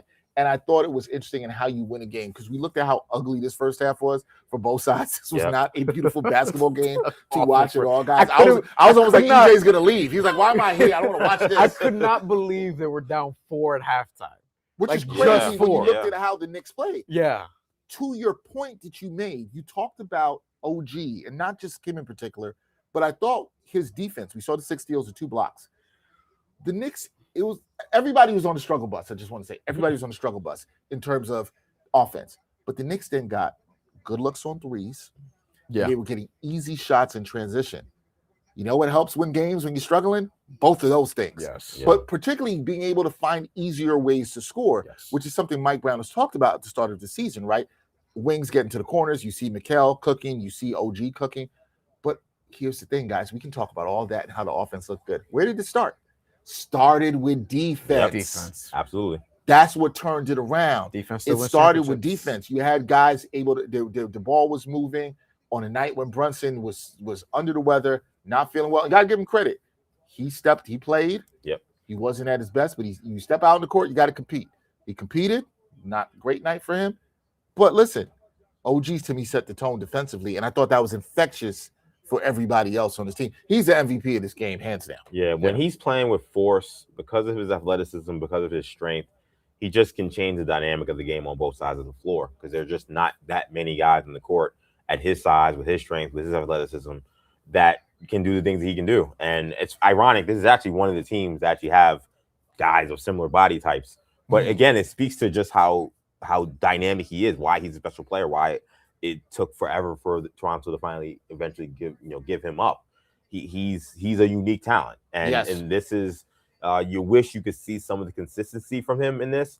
But again, we talk about guys stepping up. Like, I've seen Knicks fans, and I think fairly, talk about sometimes where it seemed like OG, we know he's a great defensive player, but when he doesn't get involved with the offense as much, you do feel like sometimes when maybe you see slippage, it's like he's not getting the shots that he typically wants. He's talked about wanting to be an all-star. I think he's definitely seen the improvements in his game where he wants to be seen as more than just a defensive guy. Yeah. And this was a night where it was not only are we going to need you to be all defense type guy guarding against Brandon Ingram and playing against a team that is going to be 5 out. We're going to space you out, and you're going to have to guard in space, and you're going to have to be aggressive in the passing lanes. We're also going to need you to score. We're also going to need you to be aggressive offensively because Brunson is sick, and Cat's still in this whatever offensive funk he's in, and he took that challenge as well. And you want to talk about best performances of the season, this was definitely one of those for him too. I agree. He was on both sides of the ball a monster. Yeah, and I really think he sparked that third quarter turnaround, as Bryan said, and I think he led to some of those easy baskets and scores that they had. And it felt like the offense, everybody, whether it was guys coming off the bench, whether it was Landry Shamet, whether it was Tyler Kolek, those guys then started getting in. And those guys played good defense as well, too. So that's what I really mean when it was infectious. I want to get back to a stat that I just said. Shout out to our producer, Tommy Hogan. He just told me the stat. All right, I'm going to ask you guys. Yeah. We tweeted it out, so some people may have seen this already. But I have not looked at Twitter yet. Yeah, what do you think? When do you think the last time Cat didn't commit a foul in an entire game? Wow. I'm gonna say he was a Timberwolf. Yeah, he definitely wasn't a Knick. You were right. Okay, I'm gonna say it's like his rookie year. Not that far back. No, okay, not that far back. I mean, when did Jimmy Butler get traded? 2019. I'm gonna say after that. I'm gonna say 2022. Very good. It is. You are right in 2022. It is almost 4 years ago. On February 3rd, 2022, that is the last time he did not foul out. Good Lord. In a game. Was that the year? Was that the Pat Bev year? The play-in year? 2022. That was around that time. I don't know if it was close. 23. That may have been year before, year after. It was around that time. Around that time. Yo, I listen. The Mikal Bridges 5 layups is definitely one of the stats of the night. The first time he had that, that has to be his first time having that as a Knick. And you've mentioned it, Bryan, a bunch, and I agree. I assume Darko, he's gonna want to just put that box score in some kind of thing and blow it up because you're gonna see some things in there that are ugly. The turnovers, the fact that I think every team scouting report when you come in to face the Knicks is attack Towns in his body, pump fake him. You can get him out of this game very early with foul trouble, especially on a night when you don't have Mitchell Robinson. Yep. The fact that the Raptors were unable to do that at all is mind-boggling. This was a mind-boggling performance from the Raptors. I've been impressed with them all season. I was not expecting them to be this good this year, and I've been impressed with Darko. And this was a no-show. That's the only way to describe it. Like I felt early in the game, it felt like, okay, Knicks look like they're kind of sleepwalking. We can kind of also sleepwalk through this game. We're at home. We'll figure it out. And listen, you're playing against a team that has championship aspirations that's playing with a little bit of desperation. Like, they've been kind of tarred and feathered here in this city. They've been the talk of the NBA with how much they've struggled of late. And now all these conversations about Giannis. This is a team that, don't forget what they were prior to this swoon. They were 23-9. They were knocking on the door of being the number 1 seed in the East. This is a team that is going to have pride in this kind of moment, and the Raptors just did not bring the fight at all. They did not. I mean, they were held to only 41 points in the second half, which again, you could talk about all the stuff with the offense and defense. The Knicks held them to 92 points. We look at the last. Nobody scored. The Knicks have held teams under 110 points in each of obviously the last 4 games. Sure, the swing team. Nobody scored more than that, and they have only one scored 100. Only one scored 100, and that's the Sixers. They scored 109 in that game. So the Knicks defense has been really good. I think really more impressive without Mitch, without Deuce McBride. This is why it's a top 5 win for me in there too. But when you talk about everybody contributing tonight, as well too, they got good minutes off the bench, right? The only guys that played double-digit minutes off the bench were Kolek and Shamet. 19 for Kolek, 20 for Shamet. Shamet 3 of 10 from the field, hit 3 3-pointers. You know, you went out for a little bit with a groin injury. Kolek, 10 assist game for him off the bench. You needed his minutes, especially with Brunson down. Now, I ain't gonna be like that dude in the chat that be saying crazy stuff about Tyler Kolek and that he's better than Brunson, and that's just absolutely ridiculous. He wants to trade Brunson for Giannis so that Kolek. We don't have to pay attention to unserious people. But what we can talk about is the fact that Kolek did step up. He's a plus 23. You know, plus minus, I don't go too crazy about. But he played well. He had 3 turnovers. He had some silly turnovers you wouldn't like to see. But in a night where you needed to save some minutes for Jalen Brunson, this was good to see Tyler Kolek step up, especially against a team that can provide some defensive length, that can throw some things at him. Now, we saw the turnovers. You like to see that cut down, but another good growing opportunity for Tyler Kolek. Now, I want to be clear. That doesn't mean that I'm saying I don't think the Knicks should go and upgrade and back a point guard. I did see the last 3 to 4 weeks. I did watch that. And the dude in the chat was nowhere to be found. Hiding. We used to say your name on here. We don't even do that anymore because you were hiding. Like, you can't be hiding and then come back out when he has a 10 assist game. Come on.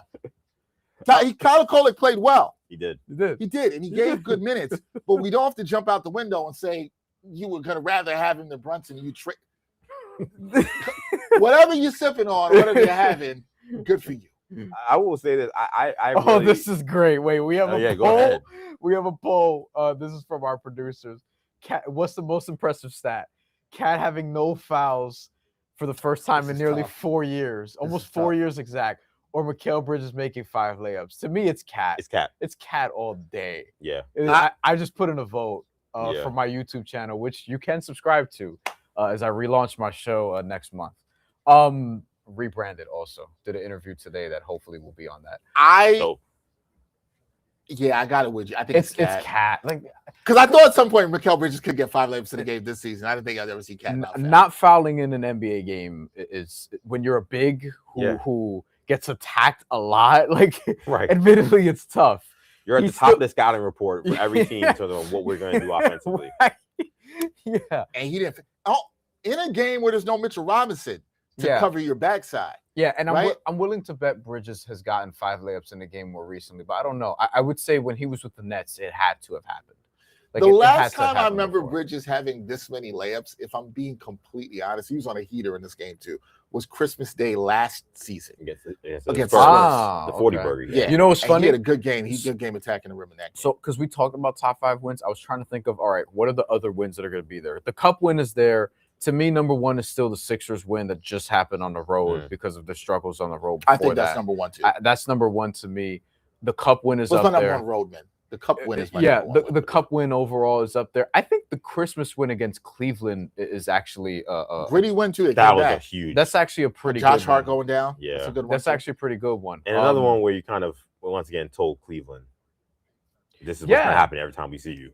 And to me, like, and you'll see, like, with me, the competition matters. Yeah. Like, I don't care about beating the Nets by 90 points. You know, like that's whatever to me. The Nets are tanking. That Jordy is like too good of a coach for them. That they're trying to do everything they can to be like, look, we want to lose and get a pick. You know what I mean? Like, they're doing everything possible to tank, and they're finally like going in that direction. I don't know where Michael Porter Jr. is going to go. That's something that I'm sure we're going to talk about next week, if not even sooner than that. So overall, though, in looking at some of their more impressive wins, I think this is in the top 5. The Sixers win, the Cup win in the championship specifically against the Spurs. Although, if you do want to put the Magic one in the semifinals up there too, like I don't hate that either, given the stakes, because to me the stakes and the context of things matter. And I do think that Christmas Day win, like that could round out the top 5 as of right now. It's gonna be top 5. It's gonna be a fluctuating list. I try not to put anything from too early in the season because I don't really, you know, the team's figuring themselves out. You don't know. Yeah. I mean, listen, I think you can also look at the wins on the way to the Cup run. You know, I thought the Magic win in the semis was another good win. I thought the Magic win that Sunday before they played the Cup game, they played Toronto before that. I thought that was also a good win at the Garden. You mentioned they won that without Cat. You mentioned the Pacers win also. I thought it was a great win. I think that's a great win. So it was after the Cup. December 18th. They won by 1. And I know it's the Pacers, but at the same time, like, the context of all this stuff matters. So Brunson played, Mikal played, OG played. They also started Diawara and Huck Porty. Yeah. Jordan no Clarkson. Towns, no Josh Hart. No Towns, no Josh Hart. Jordan Clarkson, no Mitchell Robinson either. Yep. Clarkson played 29 minutes. He played really well. Kolek played well. He had 26 minutes. Trey Jameson, we saw 18 minutes. Who played well in that game. Yeah. That was listen, I think there's sometimes games like, and tonight kind of works in this too. Sometimes these games you win where you have guys down, we cannot put, I won't say a price, a value. But we don't always see the value of how that impacts a team going forward. Those wins can be really galvanizing, especially on the road or back-to-back. Those wins can give a lot, especially confidence for the young guys. Definitely. So when it comes to it, in all seriousness, when we talk about a Tyler Kolek and guys that play well, it's okay. Like, oh, well, what do you do after this? What do we see from you after this and how you can improve? Now, you and I, we all agreed about this here. We said that OG, is the player of the game. Mike Brown did give him defensive player of the game. 6 steals, 7 deflections. Mike Brown quote, OG was our defensive player of the game. 6 steals, 7 deflections. Those numbers are unheard of. He attacked the rim like a grown man. Facts. Well said. Definitely. Facts. Well said. Facts. I completely agree. OG, that's the thing. Sometimes he can be out of control with the ball, but how he attacked the rim, how he got out in transition, huge. You need that. And like, again, Mike Brown's going to keep talking about this, and we'll keep talking about it. It's defense. Yeah. It all comes down to this. We know what how good this team can be offensively. Right? They didn't have one of the best shooters tonight. And also defensive players. One of the best two-way players was now. But and by the way, Mitchell Robinson is also massive for them offensively because of the offensive glass. Great point. So, like, a lot of the Knicks offensive ratings have been, I use the word inflated. It's not like a disrespect to the Knicks, the Tibbs years, but they've been kind of inflated in part because they've been such a great offensive rebounding team. They get so many possessions and they score on a lot of those possessions. That is, Mitchell Robinson may be the worst free throw shooter of all time. He may not necessarily do much offensively unless he's getting alley-oops and lobs. But, like, when it comes to the offensive glass, he is crucial to them being one of the best offensive teams in the NBA. So completely agree. So that not have him as an offensive threat as well, and not having Deuce, again, speaks to the guy stepping up. And I want to say one thing on Kolek too. Go ahead. Just because Kolek, this is a big game for Kolek to me. Because I was one of the people that were also singing his praises, not to the point where we should get rid of Brunson. But I was saying that I was good on. You're not a crazy person. Right. But I was like, listen, I was good on Alvarado, to be honest. I said, you know what? Like, I didn't know what it would cost, but I kind of wanted to see what Kolek had because I really liked the lineups of him, especially him and Brunson who are having a lot of success playing together and taking them off the ball. So my thing was like, I'm good on Alvarado. I want to see the Knicks, was there too. Yeah, I want to see the Knicks young players develop into the guys we think they can be. And then he went in that the whole team played terrible, but he particularly was a problem. His minutes were killing the Knicks. Too many turnovers, not enough shot making. And he rightfully was taken out of the rotation. So here's a night where he had to play, and it's been a while since he kind of had this kind of extended time. Again, I think against a team that I think could have profiles as a team that would give him problems. And I was worried about what his minutes were going to look like tonight. And he answered the bell. He had a couple of turnovers. He's just going to have them. That's who he is. But because he's still learning. Right. But he hit some shots. He had all those assists, obviously, and he ran the team really well. The ball didn't stick. The ball was moving when he was out there. It looked a lot like the Kolek that I was saying, we're good. I kept using the Colin Cowherd meme of like, on Tatum. Ben Simmons. Yeah, we had Ben Simmons and LeBron. We're all good here. I literally posted that 3 times and then I've banned it. I don't post it anymore because I'm like, Kolek, my man, we need a backup point guard now because of how you're playing. But where are you now? Because you just went through all that. But where are you now? And like, is there anything that can be shown to you in this next week that might make you say, okay, we don't need to go out and get Jose Alvarado? Like how, because it's going to be tough. Are you judging the sample size before? Are you looking at how he played when he got benched? And I agree with you, rightfully so, right? And then if he does turn this around, this is a springboard for him, which is possible. Yeah. Where are you? Do they need to upgrade a backup point guard? I still think they do, in part because I think one of the problems we've seen in the recent games, even though they've been winning, is Deuce's value at point guard is not the same.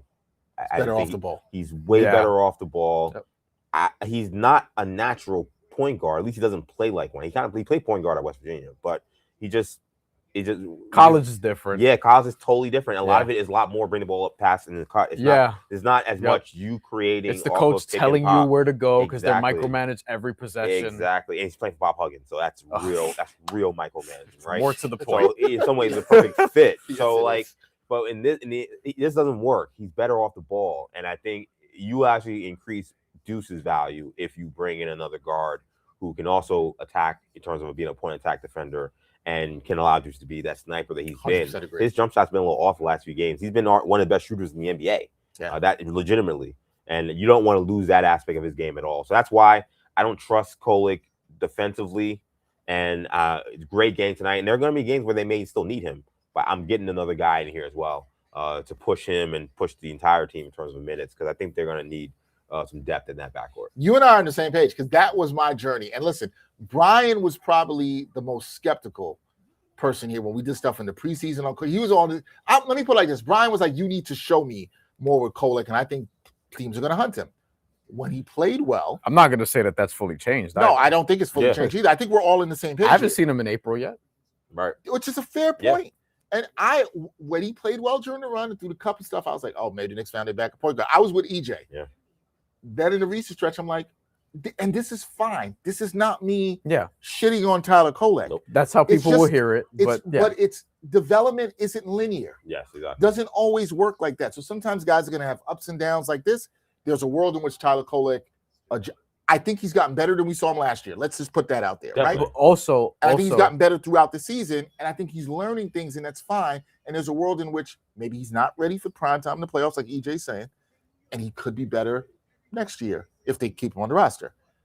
That's fine. Yeah. That's development doesn't always work the way we want it to this quickly. It's fine. Yeah, and we should all know regular season and playoffs are two different things. They're damn near different sports. Yes, especially now. Now in the NBA, it's ridiculous. I mean, look, prime example will be the Knicks last year getting their ass handed to them by the Celtics over and over.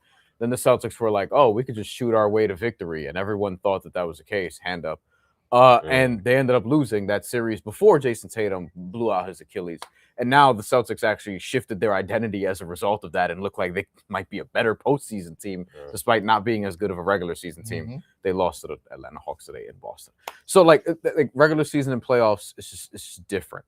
So I think to go into the playoffs having essentially 2 point guards in general that you trust, like you only have 2 people who can run the show.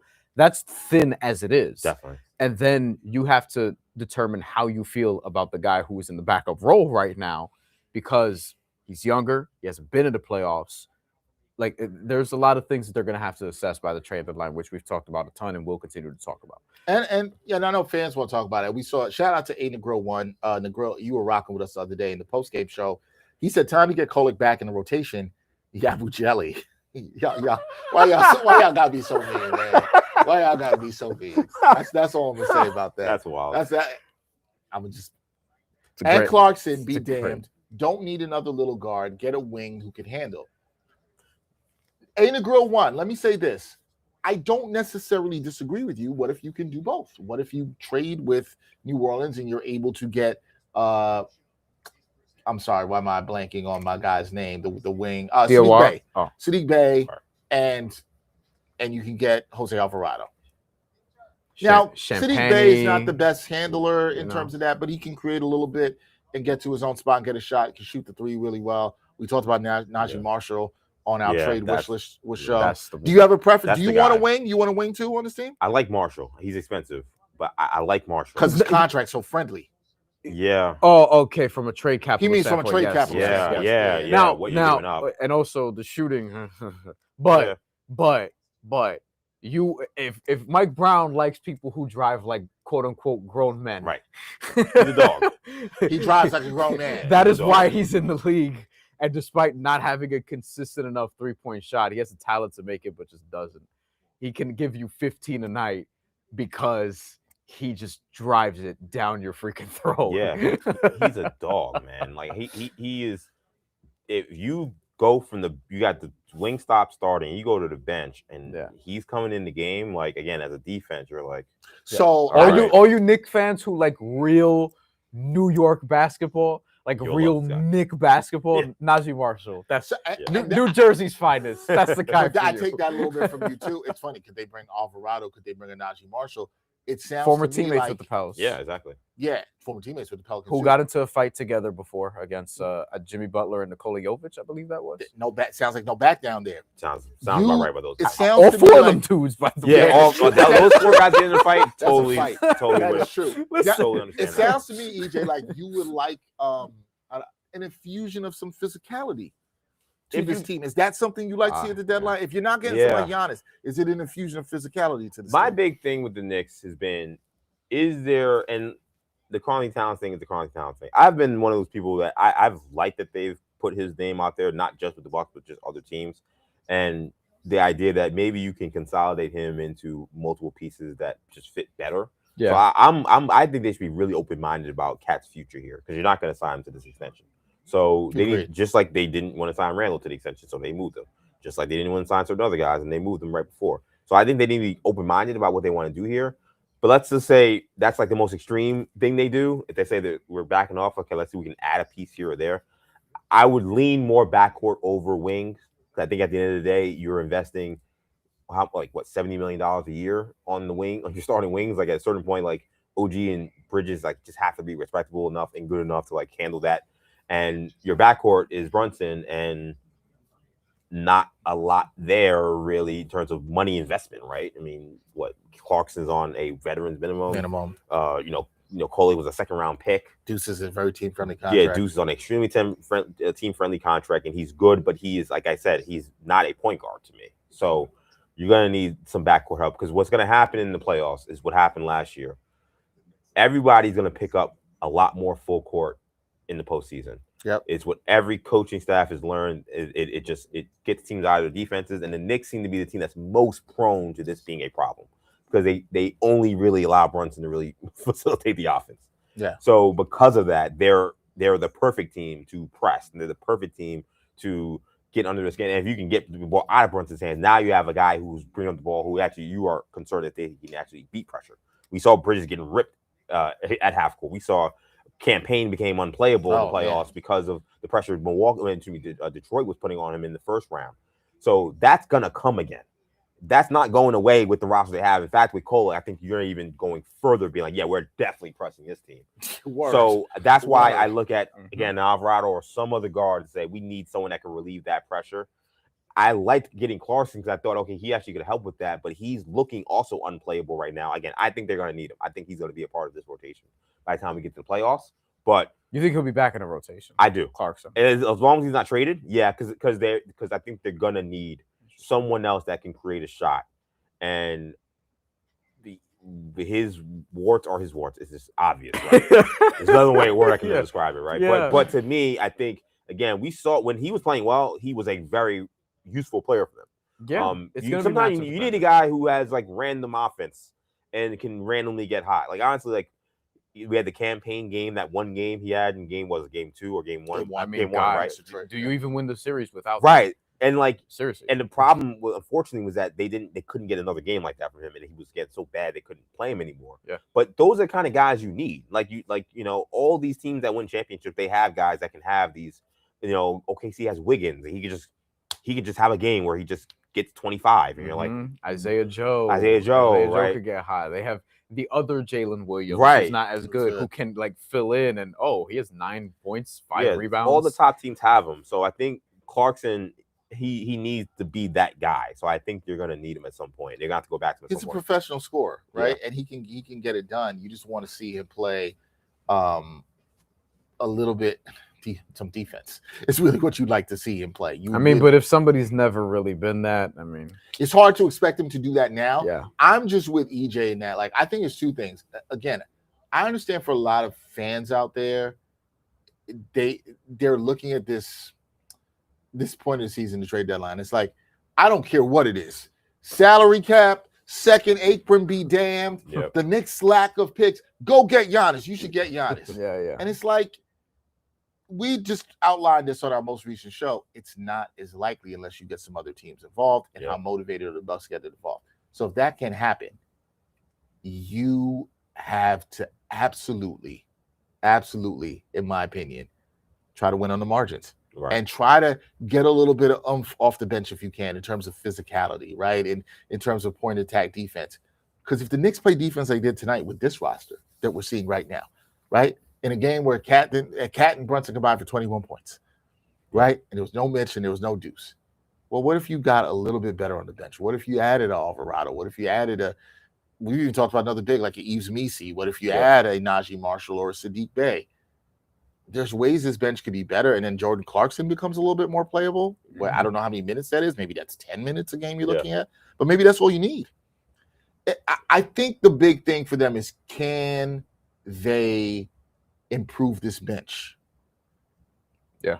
Before, as they get closer to the season, how can they improve the bench even more and give Mike Brown more flexibility, more optionality on the bench? I think that's a big thing for them as they move towards the end of the season. That's something I would like to see. And I think point guard, backup point guard, we've been talking about this all year long.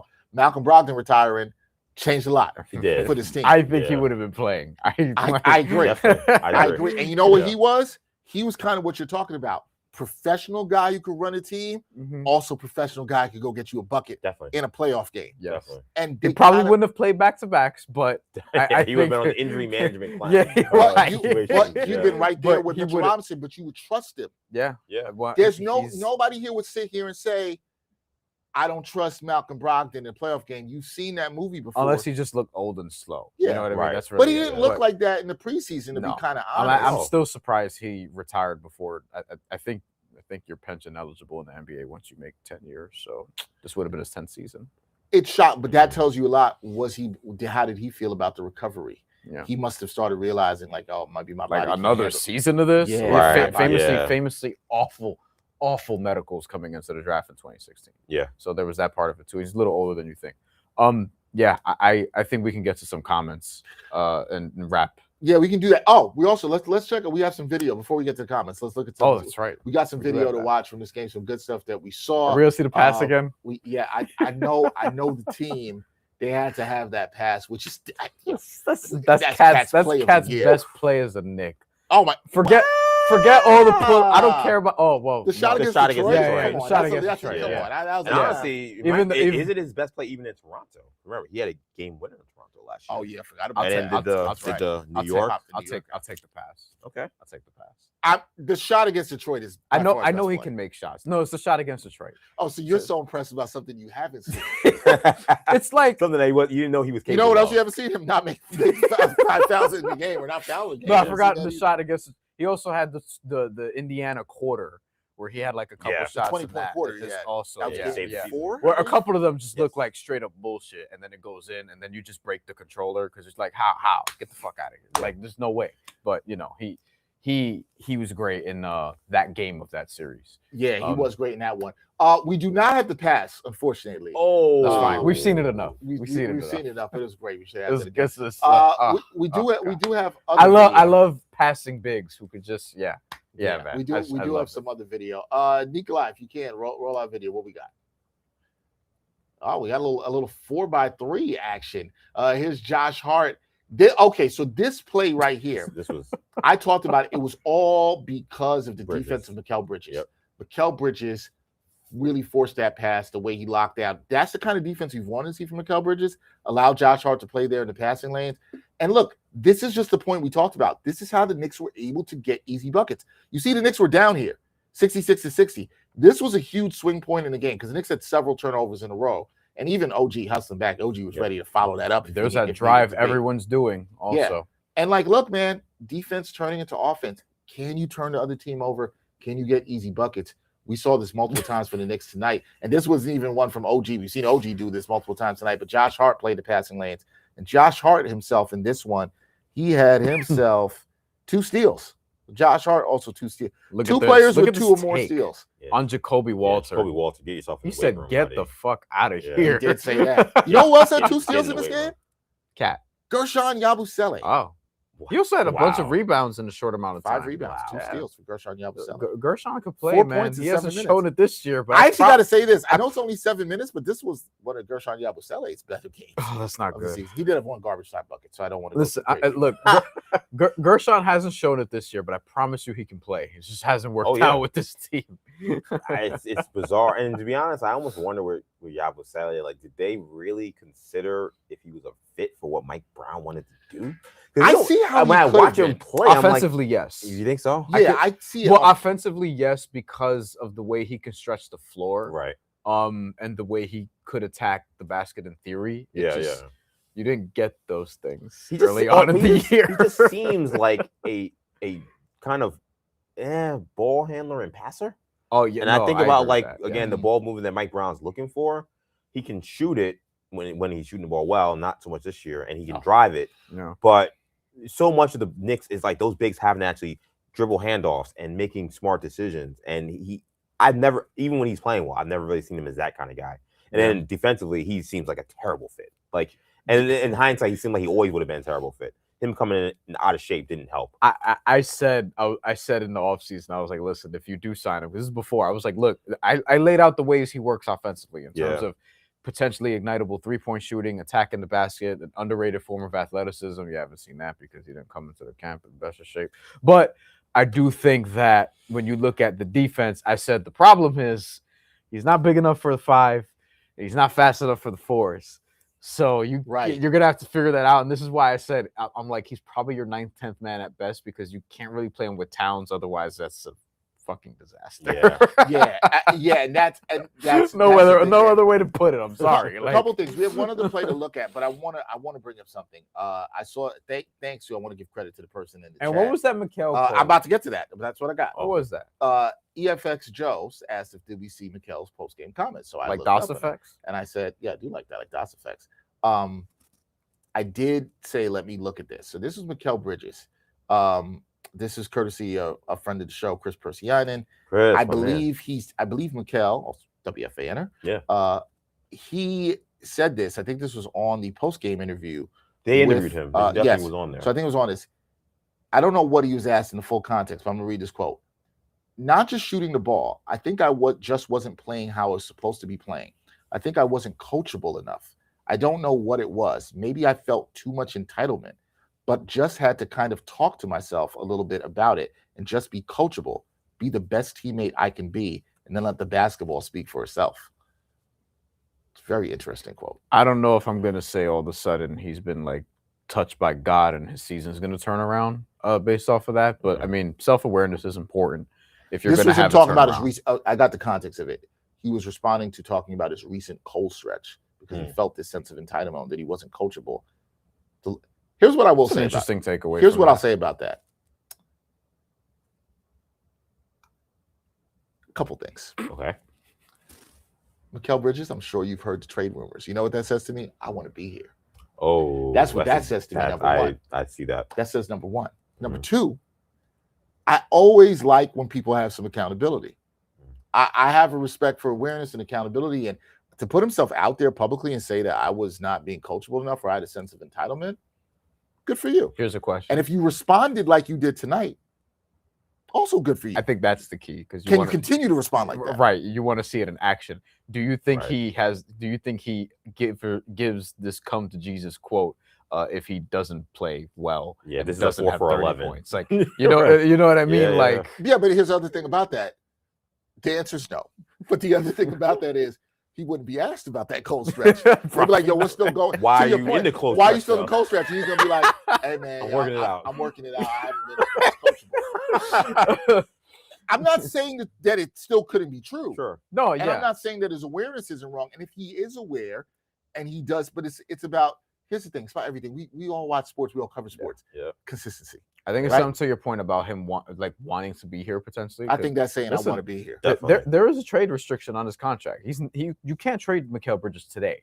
You can after February 1st. Right. Like you can after that. That's when the restriction gets lifted. So and it's not the easiest contract to trade because of the contract and because it's the beginning of an extension. Hell, we even got a comment from I'm trying to find it. It was Ron6083 says, I don't care how many points Mikal had. Send his ass away in a 3-team trade along with Cat. Along with Cat for Giannis. I mean, like, so we'll see if Mikal if Mikal ultimately plays as well as he could and really live up to what you paid for. That's going to be the key in whether or not they can get to the finals for the first time, get back to the conference finals. Like, you're going to need Mikal Bridges to live up to it. Ultimately. I said this at the beginning of the year. He's not the only one, but I thought he was the most important Knick on this season. Mikal Bridges, efficiency-wise, has had a pretty good season shooting the ball. Yeah. It's just been about consistency. I don't want to overuse the word aggressiveness because I think that gets labeled on him a little too much. But it's about consistency. I thought the kind of defense he played tonight was good. We just showed it in the last clip. Defensively, he was sharp tonight. I thought he was sharp tonight in that. And sometimes it's not just steals, but look at how he helped Josh Hart. I don't care about steals with defense. Just stop your man. Stop your man. He did that on that play. He did that on that play. And look, actions over words. Yeah. The quotes are dope. And I do think the first step is awareness, though. The first step to change is awareness. And so go ahead. I was going to say real quick that in Bridges, this is not the first time he's kind of gone down this path. Remember, coming into the season, he said that he heard the noise about how people were talking about how he played last year. Yep. And that he felt like, listen, I actually love the Knicks fans. I love that they're on top of me because I am on top of myself, as anybody can imagine. So a lot of stuff they were saying about me, I was saying about myself. So I'm not someone who I don't shy away from the criticism Knicks fans were giving me. I embrace it, and I actually want to have a much better year. And he actually started the year playing extremely well. I thought he was playing extremely well throughout the year. So this is not really. And then, I know, right? Again, that's the thing, and I think if you're a Mikal Bridges cynic, you probably hear that and you're like, oh, only for him to eventually go back to the way things were, whatever. So here's the thing that matters. That's why the actions do matter. Yeah. Actions do matter. You know what else matters? Actions in the playoffs matter. Yeah. He does. If you play like this in the playoffs, you have a couple games in the series, which what we're asking. If he has a couple games like tonight in the series, that is huge. Yeah. You understand how huge that is for the team? And that's how he was against Boston. And look, all this aside, like in April, we will be speaking very little about what they did in January. Yes. The win over the Sixers, the win over the Raptors. Maybe they'll beat the Lakers this coming weekend. Like, this team will be judged. This team will be judged on what they do in the spring. It is all about the playoffs. Not that the regular season doesn't matter. I'm not don't hear what I'm not saying. The regular season does matter. But how they will be judged by everybody, including y'all, is going to be what they do in the postseason. Right. So we can get all the money quotes, the great quotes about this person worked out with, whomever, like they went shadow boxing with Floyd Mayweather.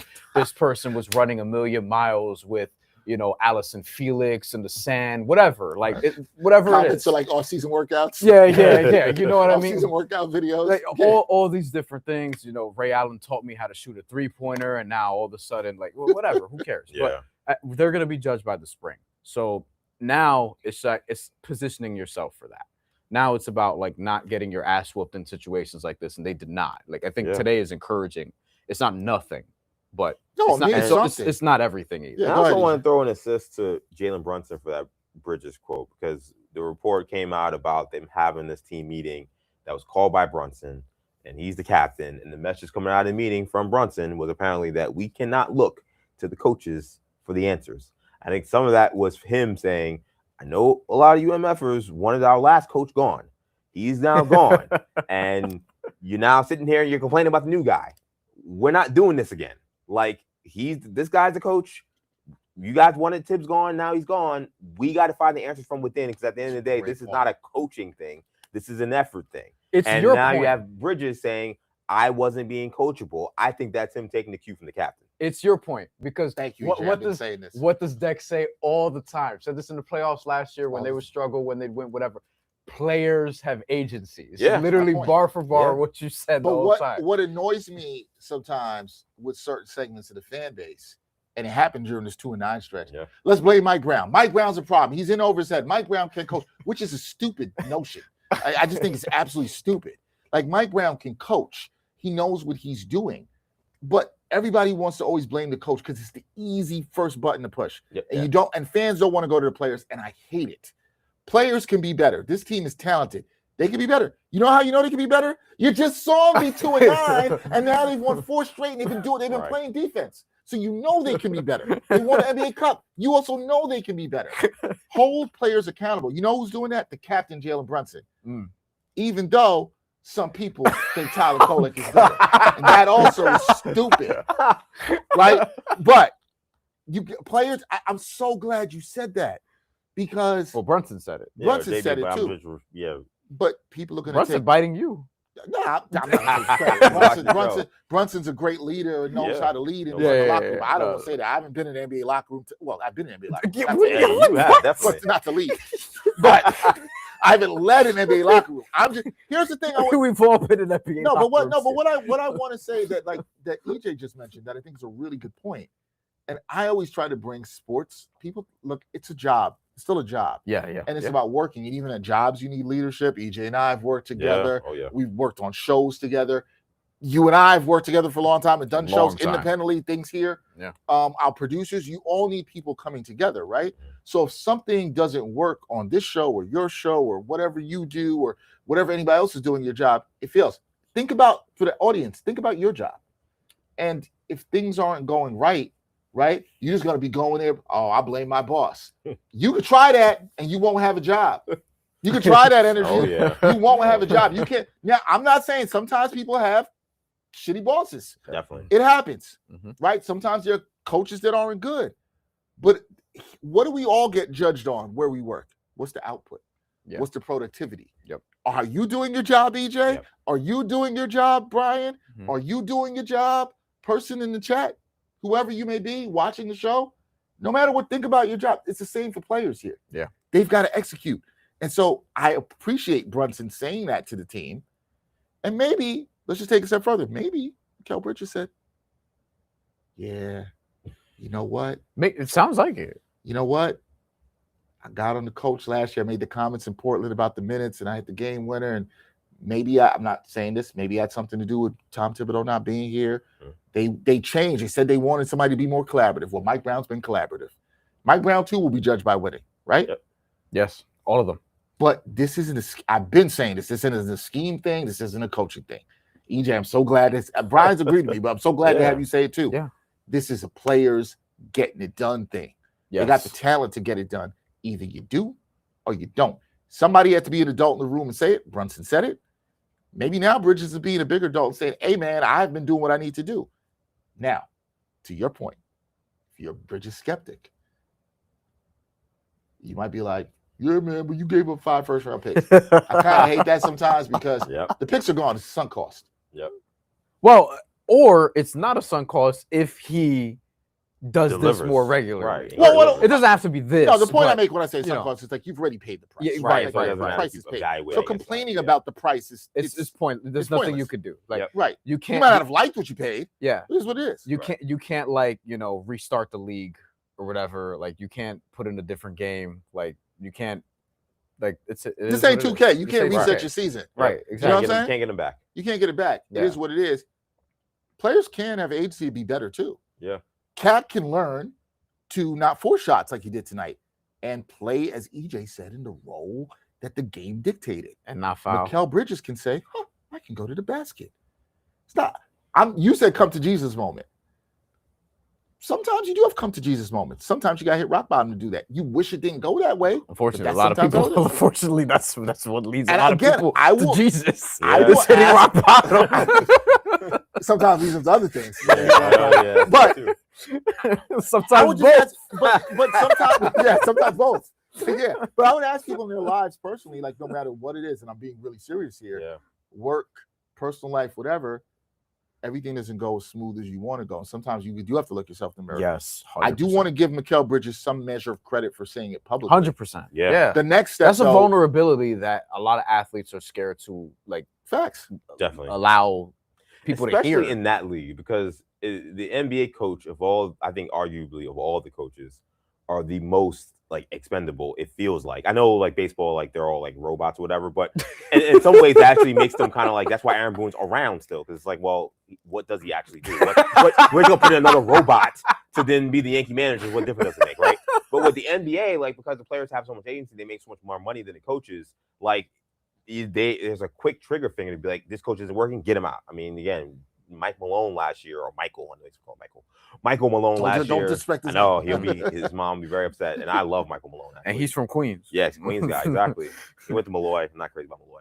Prep guy myself. But anyway, but that's some CSSA nonsense there. But nonetheless, I mean, he's like they have a quick trigger finger on head coaches. So players have a lot of power. They can put their thumb on the scale in a way that can get coaches out of there, or get front offices to kind of look at their coaches sideways. And again, Bridges made comments last year, I think, knowing what that could mean for Tom Thibodeau. And this year, to come into this year, and again, play the way he played to start the season, but then start the struggles. They see the struggles happen, and then the questions about Mike Brown come up. And then Brunson, again, taking that leadership role, saying, hey, listen, we can't look at the coaches. Again, that's great leadership from him. Because every reporting has been he did not want Tibbs gone.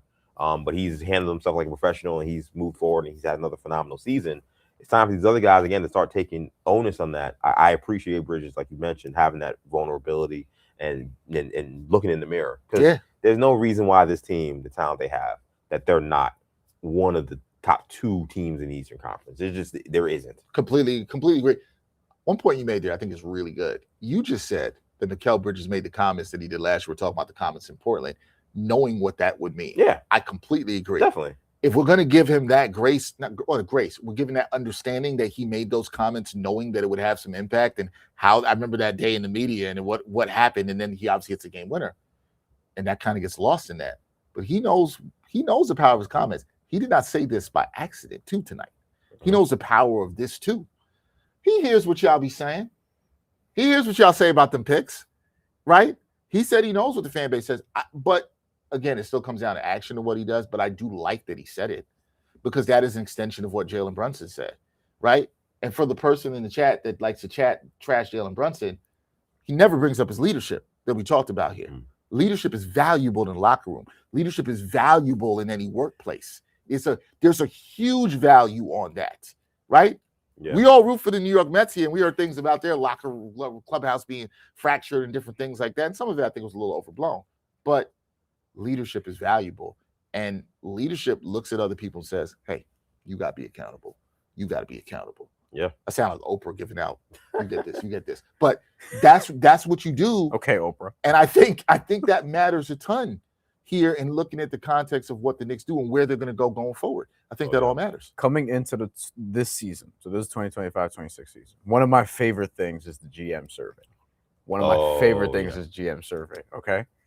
Which player is the best leader in the NBA? This is according to the 30 GMs or the assistants that they have this filled out for them. 43%, number 1 in the league, Steph Curry. Number 2 in the league at 13% was Jalen Brunson. Wow. Yeah. You know who knows some things? Who was third? Who's third? Nikola Jokic at 10%. Yeah. But but here's the thing. After Jalen Brunson. When the GM surveys and those things are done, and we're going to wrap. When the GM surveys and things are done, these are people who are around the league, that know the league, that talk to people. These are people I see at games, that talk to scouts, that talk to other front office executives. Yeah. Those people know. Yeah. By the way, those people know. Before the 2024-2025 season, so this is after the Knicks lose to the Pacers in the semifinals. Yeah. In 7. Which player is the best leader? Stephen Curry, 33%, number 1. Tied for second in the league. LeBron James, 23%. Jalen Brunson, 23%. With LeBron. Yeah. Ahead of Nikola Jokic both years, by the way. Like, this is how he is viewed around the league, outside of his locker room. Everybody who knows around the league knows that. Yeah. Everybody knows he's a great leader. He was also receiving votes the year before. He wasn't on the top list or whatever. Yeah. He had proven himself more at that point. He had solidified himself, I think, with that second Knicks run to the semifinals. Yeah. So yeah, he in terms of a leader, like it's probably his most underrated quality. Like for all the things you could, which is crazy to me that it's underrated. Yeah, but you're right. But because I think people focus on what they can see, and that's like on the court, right? Like how do you measure leadership if you're not in locker rooms? You're not talking to people. You're not really plugged in like that. Like even if you're not in the locker room, like we know enough people here to talk about Jalen Brunson's leadership because of what we know, Right. you know, And people I talk to, right? right, just around the league and people we talk to, and in general, if you're looking at like his style of play, like maybe you want him to pass more, maybe you're mad at the defense, whatever. But in terms of leadership, I don't think you're going on this 4-game winning streak after the 2-9 stretch if that dude isn't the leader of your team. Like it becomes much more challenging if he's not leading the way. Yeah, 100% agree. No Before we wrap, remember not the little poll, but the poll we had about the most impressive stat. You guys were all Don't say little poll on the game where we talked about Grady Dick. Bro. I knew you were going there as soon as you went. Wow. I don't know how I knew that was gonna happen too. I was like, as soon as that don't, y'all, I was like, I think he's what it is. going with it. The wrestling fans were just y'all were in tune. You guys were in tune. But the most impressive stat poll that we had, either Cat no fouls, the last time he did it was February 3rd of 2022, or Bridges making 5 layups. Overwhelmingly, 76% of the people, Cat no fouls, most impressive stat. I can't say I disagree. Yeah, because none of us. I don't know if he does that again this season. Oh, definitely not. What if he does it? What if he does it on Friday? What did he play Friday again? The Lakers. Oh, not the Lakers. No, it's after. It's another Western Conference. Yes. Portland on Friday. Oh, no, Denny? No way. No. Yeah, I was gonna say with Denny. Yeah. he will know the scouting report and understand. Unlike the Raptors tonight. Yeah, the Blazers are gonna do what the Raptors did. No. First play of the game, 11:44 left. Denny to the line, 2 free throws on Cat. All right, so it feels like the worry meter on the Knicks is. If he doesn't foul Denny in that game, I don't know. He might have turned the corner. It might be a whole new set. We don't even know what we're gonna do with that. Can you imagine back-to-back games? I swear, if it's back-to-back games, I'm tweeting at both of you guys, and I'll be like, "It's the curse of EJ." EJ said it's not gonna happen. You said it wasn't gonna happen. If he does it again against Denny, then he has to do it again against Luka, LeBron. Yeah, Could you imagine if he does it 3 games in a row? I could only imagine if he does it 3 games in a row. I will be at the Garden on Sunday. If I'm there on Sunday and he does not foul, I'm shouting you both out in the show. I swear I'm shouting you both out. I'm like, hey, have EJ and Bryan talk about it more and what he can do. And Cat's gonna be like, I'm gonna show y'all. I will say every day, like people, say their evening prayers before they go to bed. I will say Cat's gonna have some fouls tomorrow. If it means he won't foul tomorrow, I will do it every day for the rest of the season in the playoffs. If we get what we got from Cat tonight in terms of not fouling anybody. Okay, and listen, Lord help them if Austin Reeves is healthy for that game somehow. That'll be a little challenge. Oh my God! Hey, we can only dream, man. We can only dream. Listen, as we wrap, what I will say is, I think Knicks fans can start to feel a little bit better than they did a little over a week ago. Yeah, you can breathe a little bit. They've won 4 in a row. I think there's some good positives. I think some really good positives out of tonight. Mm-hmm. Can they build on this over the stretch? That'll be the question. We will see. But EJ, you are now 1-0, and to see everybody doesn't sit up here and get to see a win. Sometimes people show up and they go home with an L. You seem like you might be good luck. You came here for a win. And I'll be honest, I felt like the deck was stacked. A good team on a back-to-back. Brunson's questionable. I did too. All the guys that they had out, I was like, the deck might be stacked onto me in terms of them getting the W. And not only was it a W, it was convincing and it was dominant in the second half. So 1-0, I feel good. I don't know what I did just besides showing up, but if the Knicks are gonna play like that again, I'll stay in the lobby again. The desperation I have for the Knicks to do good things. You want to know my desperation for fandom real quick? My friend, shout out my friend Sully, friend of Maggie and Pro-Up Show. He responded.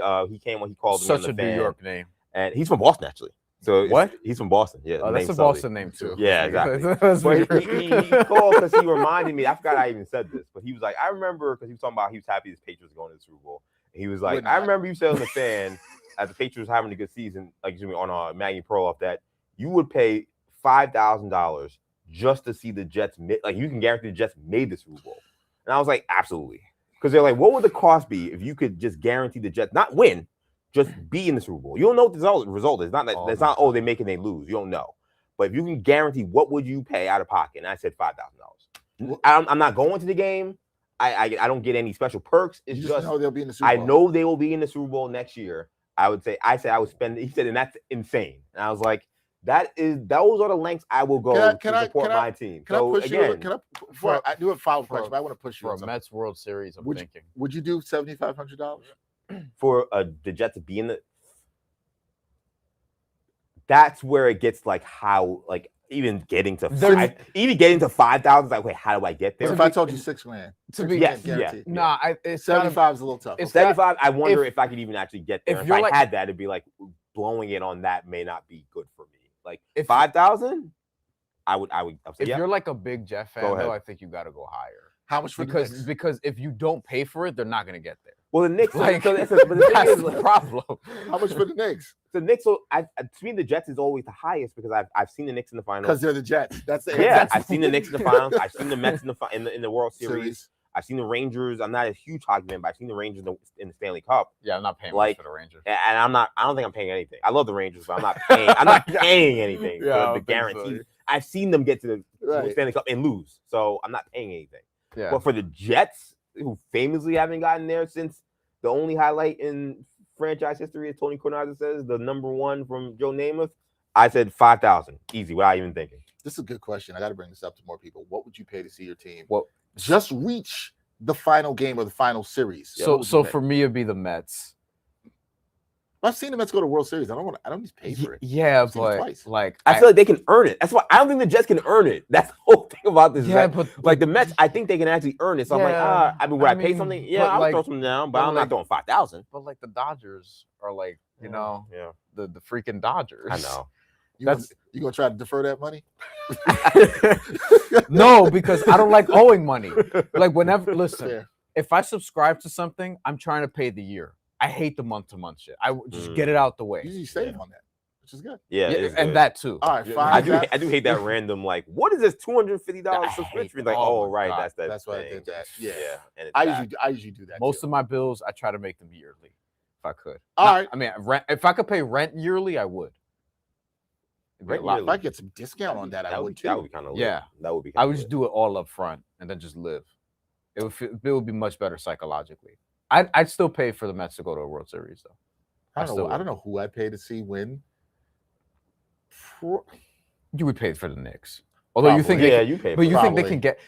You shouldn't pay this year.